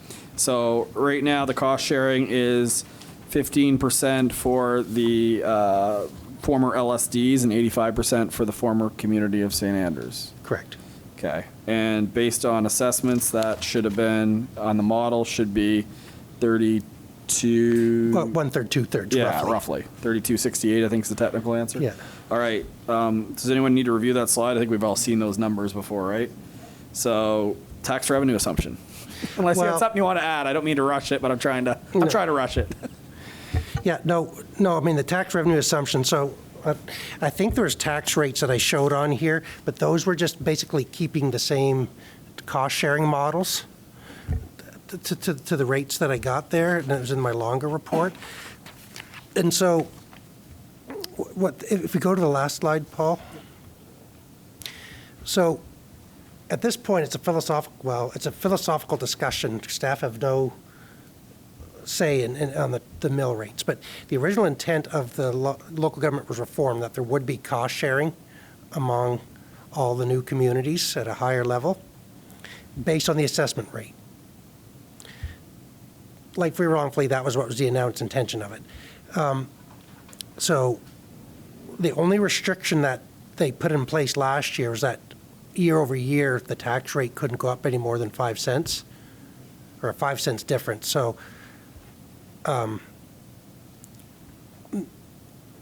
let's say, just for shits and giggles, that we raise the tax rate of St. Andrews by 10 cents. We could raise the tax rate of the Bayside Shamcook subunit by 15. It's not the intent for anyone watching. I'm just saying, just to give you a thing, but that it's still looking at the nickel. Within your package, I think on the third page in, there's a thing called the allocation by subunit, and that was just me doing it it's on page 5 of 47. That was just me putting figures in for discussion purposes. So as you go through there, and this isn't exact, there's a much longer Province of Brunswick worksheet that I'll need to fill out to make sure everything balances. But based on a sharing of the shared services, or an allocation of the shared services of 80-20, so that's general government, economic development, right now is based on the assessment base. The fire has always been based on the assessment base, even before the communities were joined. It was always, the allocation was always based on how much the tax assessment was. The medical on 80-20, then heritage and culture and recreation and youth community services on 80-20 split. Based on that, it would give us a tax rate on the internal the old St. Andrews of about $1.07, but it would increase the tax rate to Bayside and Shamcook to 59.9, which is about 4 1/3 cents. Again, that's just for discussion purposes, based on increasing the share a little bit more. It's around that 5 cent. Talking to some of the other treasurers around, a lot of them are still going on that assumption, but they haven't passed their budgets yet, so their councils haven't approved that.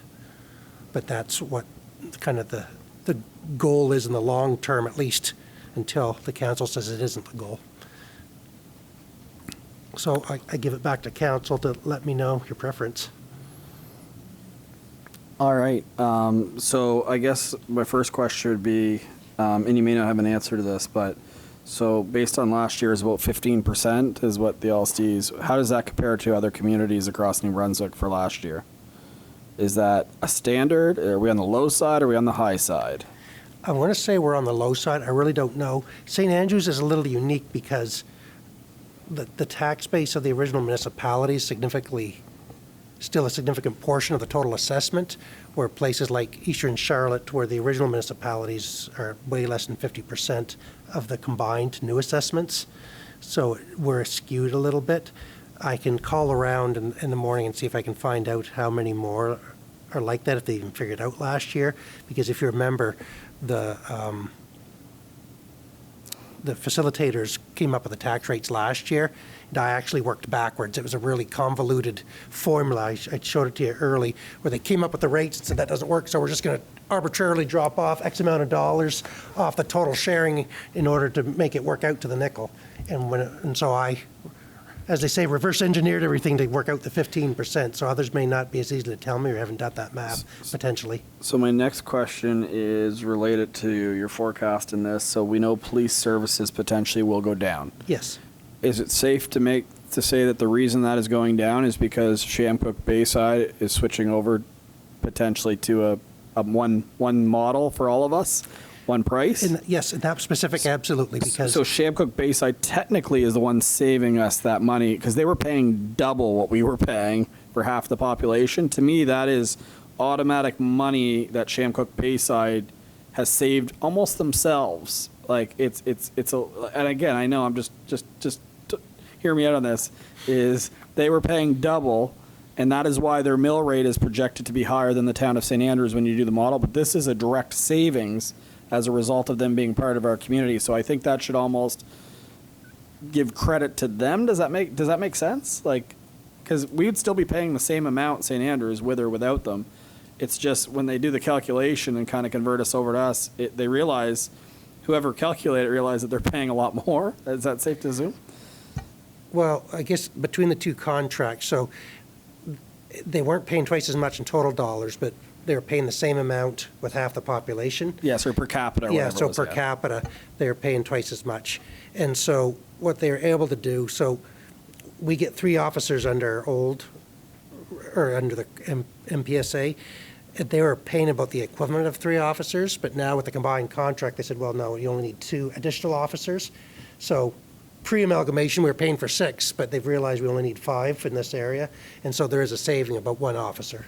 So when I had one-on-one meetings with the new counselors, we'll call them, I hate saying new because you've been here longer, but Yeah. one of the opportunities we found to make this transition or whatever the end game is would be, we talked about the fact that they're half the population, we're getting the same service. If we saved a position on an officer, that would significantly help them get closer to that ratio. So I'm just wondering, are we calculating that in this 20%, or are we just saying that the whole municipality saved that money like St. Andrews did too? I guess that's my, I'm not trying to ask. I'm not doing a very good job. I think, so what I did with it was, so I think, does everyone understand the concept of local services versus shared services still?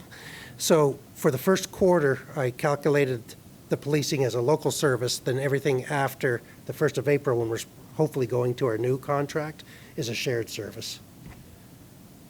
That probably confused you more than it helped, but nonetheless. Yeah. So I guess, council, just for consideration, is maybe this is a debate year to year, and all of us get around the table and we say, this is what the residents that live in Shamcook Bayside should pay, this is what the Old Town should pay. To me, the end game, and the only end game I can think of, is the end game that's projected by the province of New Brunswick is the rural areas pay more as a mill rate than the Old Town of St. Andrews. That is what the projections are, and we've seen the reasons per capita. RCMP is double, roads are double, garbage removal is double per household, and that is why it gets to that number. But I really envision a day in which this whole council is sitting around a table and we're truly one council, and we're not saying Shamcook Bayside, you pay this, Old St. Andrews pay that. And the only number that I can see where that is a compromise, where everyone can move forward as one community, is we actually get the mill rates someday, not this year, to the same amount. So if the community gets faced with a new bill, we all pay for it. If we have a savings, we all pay for it. And to me, that's the end game. And if we never do it, it's going to be different ward councillors arguing, because everyone that's in the old St. Andrews, you will be a ward councillor. You'll be a ward councillor of your ward then.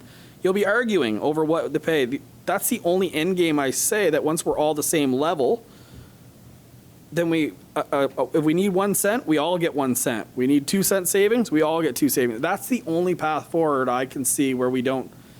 And again, it won't be at this council table. I don't think maybe I'm wrong, but I don't think we're going to get there over this term.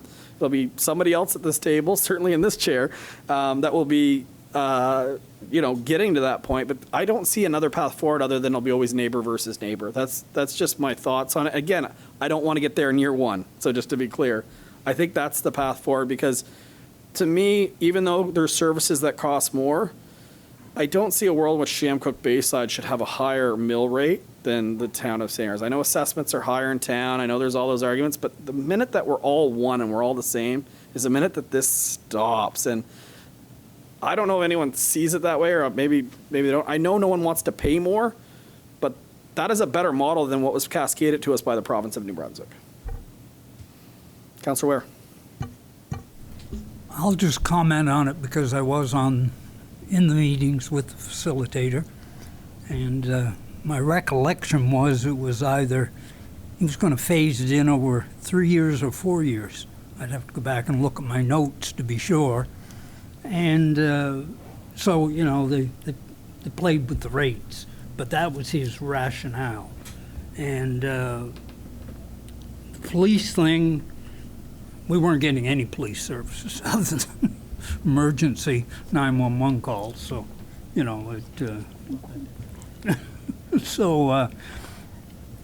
it is difficult. I know they envision that there may always be a rural rate and an urban rate, but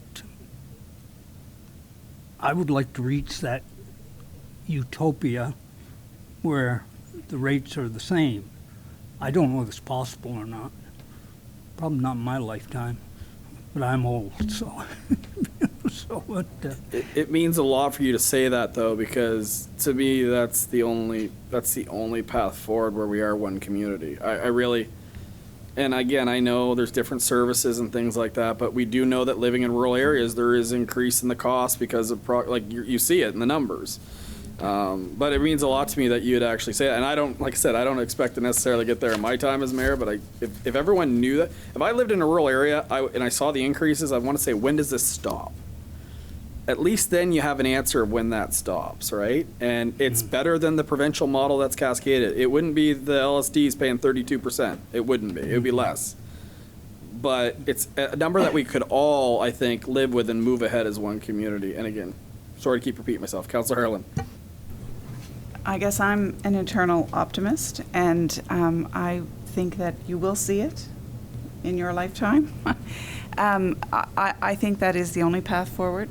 I think one of the ways that we will work toward getting there is by having the revision of our municipal plan, so that people can see the vision of the new St. Andrews, which includes Bayside and Shamcook, so that we build a vision for what our community is. And I think that will start to lay the path forward to getting to that point where we're not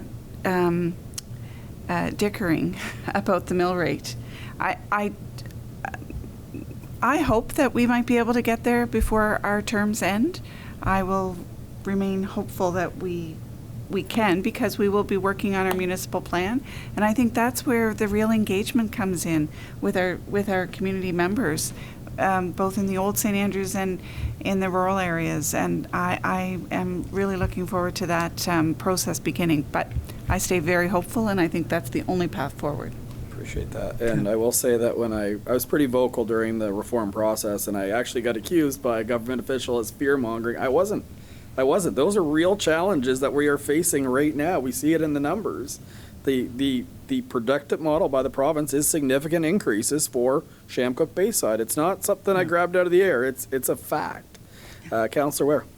I'm surprised you said that, Annette. You know how old I am. I told you the other. But I think the other thing that's going to happen over the next couple of years is Mr. Spear is going to refine the methodology of how he allocates the costs and that type of thing. And, you know, it's a complicated process. And it will get refined, and we will reach the point where we're very comfortable plugging the numbers in and coming up with a number that the process is there, the calculations are there. If they happen to be equal, fine. If they're not, we're very comfortable with where everything arrives. So it is a process. It's gonna happen, but it's just how long it takes to do. So both your comments are very fair. I guess it's a complicated question, but what the province said 3 to 4 years. It does not have to be 3 to 4 years. No one is holding us accountable to that. We could do whatever we want. I guess the 5 cents still is the only rule we have. So I guess my question to you is this something you see done in 8 years? Is it something that you see done in 3 to 4 years? And then when staff is looking at the budget next year, they already know what the plan is to get them aligned. And then that way it's not really even a debate. We line up now and we know the path forward, so we're not going to be sitting around the table. Do we want to commit to a 3 or 4 year timeline? That was what the province wanted us to do, and we're not committing to the 32%, to be clear here, right? We're committing less. But is that a path that we can all live with, and we have a clear path? To me, we have 3 more budgets. We have this one and 2 more. Am I right on that?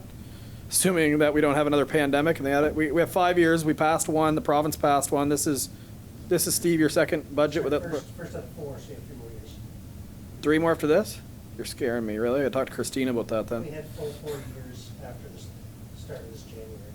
A full 4 years. So these counselors will be about a 5.5 year council term? Okay, so if we commit to 4 years, the last budget you pass will set up the community where the next council that sits here doesn't argue over the mill rate. It's all one. Well, I'll comment on that from the point of view, a lot of it will depend on the calculations that support how the mill rate is arrived at. And if Mr. Spear can come up with the proper formulas and the proper allocations, and we can agree that that's the way to do it, then yeah, we don't have a problem if he comes up with the formula this year. But I realize that's an impossible task. And may always be an impossible task, I don't know. I guess I need some type of roadmap to what the ultimate goal is. And if the 5 cents is a goal, I think we're almost there, to be honest, because there's only the town of the old town of St. Andrews, I'm going to use rural and urban, it's a lot easier. The urban areas went down some, and the rural areas went up about 4 1/3 cents, which actually left only a gap of 5 cents. Mr. Spear, so based on the difference between the mill rate in Shamrock Bayside and the mill rate in St. Andrews, to get there in 4 years means every year we need to get our mill rates 4.3 cents, 4.4 call it cents closer. So it means that if St. Andrews lowers their mill rate by 4 cents this year and the whole Shamrock's the same, you got a quarter of the way there in year 1. That's just. But if we're going to do it, that's an aggressive target, but it's 4.3. I'm pretty sure that's pretty darn close to what the video was. I said it's going to take 7 to 8 years, but the old model hit 32%, it probably would have taken 7 or 8 years, right? So that doesn't make any numbers up. But it would be about 4.3, basically 4.3775 cents per year to get our mill rates together over 4 years. That's every year, and then we'd be at the same rate in 4 years. Your Worship, can I? Oh, no microphone. Sorry. Can I ask for a clarification? What a comment to not have the microphone on for. Steve Neal said it then for the record. Yeah.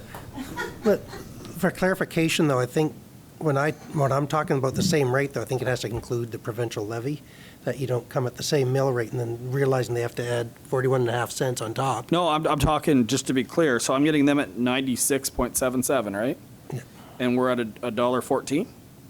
Yeah. So if you do the difference of that, that is 17.5 cent difference. So you divide that by 4, and you get them that quarter together over 4 years. At the end of 4 years, you have the same mill rate.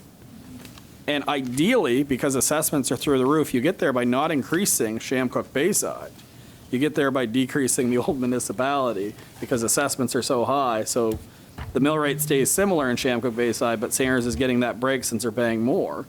That's the only path forward where I see the next council doesn't have to do what we're going through.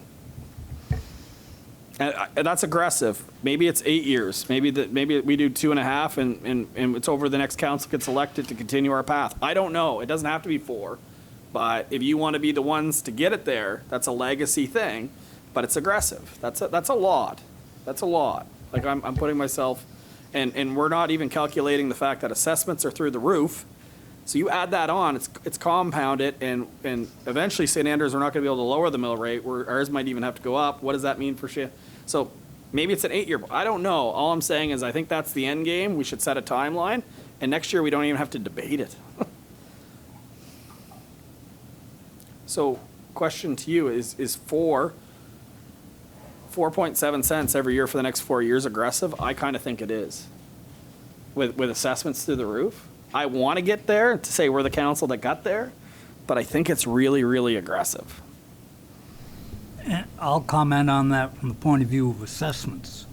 Last year mine went up, I don't know, 37% or something. So I think you were in the same boat. I am, yeah. So we get 10% a year. So we get 10% increase in our taxes there, and it just, it becomes, it does become worrisome to the people that are just managing to get by. And, but I think we do set a goal, but I think Mr. Spear has some more work to do on it. We have some more thinking to do on it. But I think by this time next year, we will have it solved as far as how we're going to get there. Okay, just to put a number in council's head, if you did it over 7 years, it'd be 2.5 cents per year. That's a more manageable, sustainable number, and it's a path. We don't get to decide the next council. They'll have to keep it going, but you've got a path and a roadmap for them to all be on the same page. To me, that's a workable number to me. So, council, can I have a consensus if you think that that's the end game that we want to commit to as a council? Doesn't mean we get there, but that we all see that that's the end of this kind of thing. Anyone think that that is the roadmap to get them the same? Quick show of hands if you do. If you don't, I'm not sorry. I'm not trying to be uncooperative here. Yep. I keep looking at the provincial levy, and with the garbage collection going up this year, and the fact that we already pay more than 2 times for our garbage collection than what town does, and knowing that there's a significant increase more for us this year than for the town, the wonderful job that staff did by getting us on. Thank you. Sorry. The work that the town did to include us into the policing agreement and saving the money there, I think that's phenomenal.